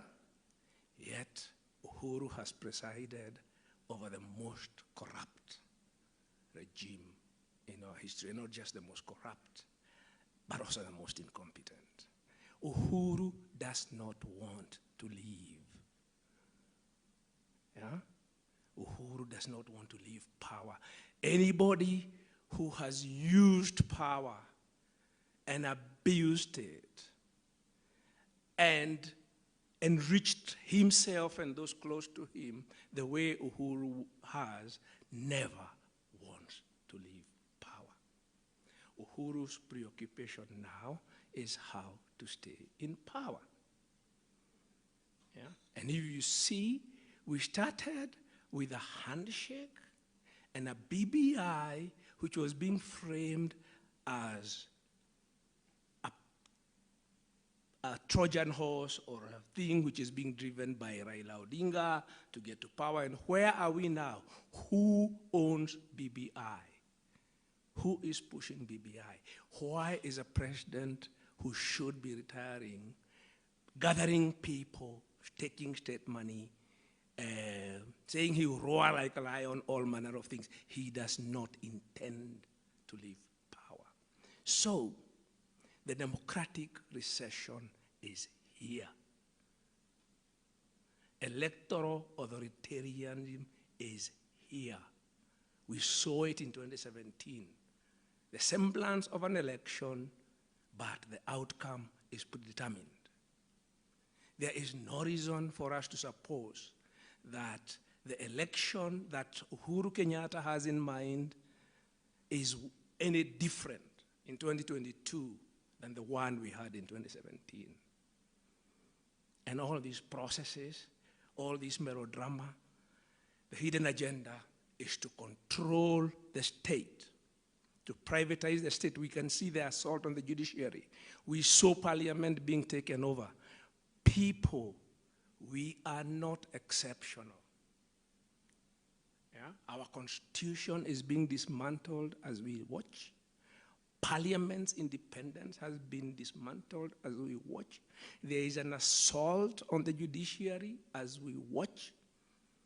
We are going to wake up one of these days and ask ourselves, how did this happen? It happened because we look at these individuals, yeah, and we think if they are from our community, we find a way of justifying that they are one of us. We find all manner of things. We allow ethnic sort of narratives. We are bought with money. Yeah? That is how it happens everywhere. That's the way it happened in Uganda. That's the way it happened in Tanzania. That's the way it happened here before. And that's how it's happening now. We are going to wake up and find ourselves back in the dictatorship that we had before 1992. That's where these people are taking us. So that's the bad news. But the good news is the reason why we still think that we are an exception is because the one thing we have been able to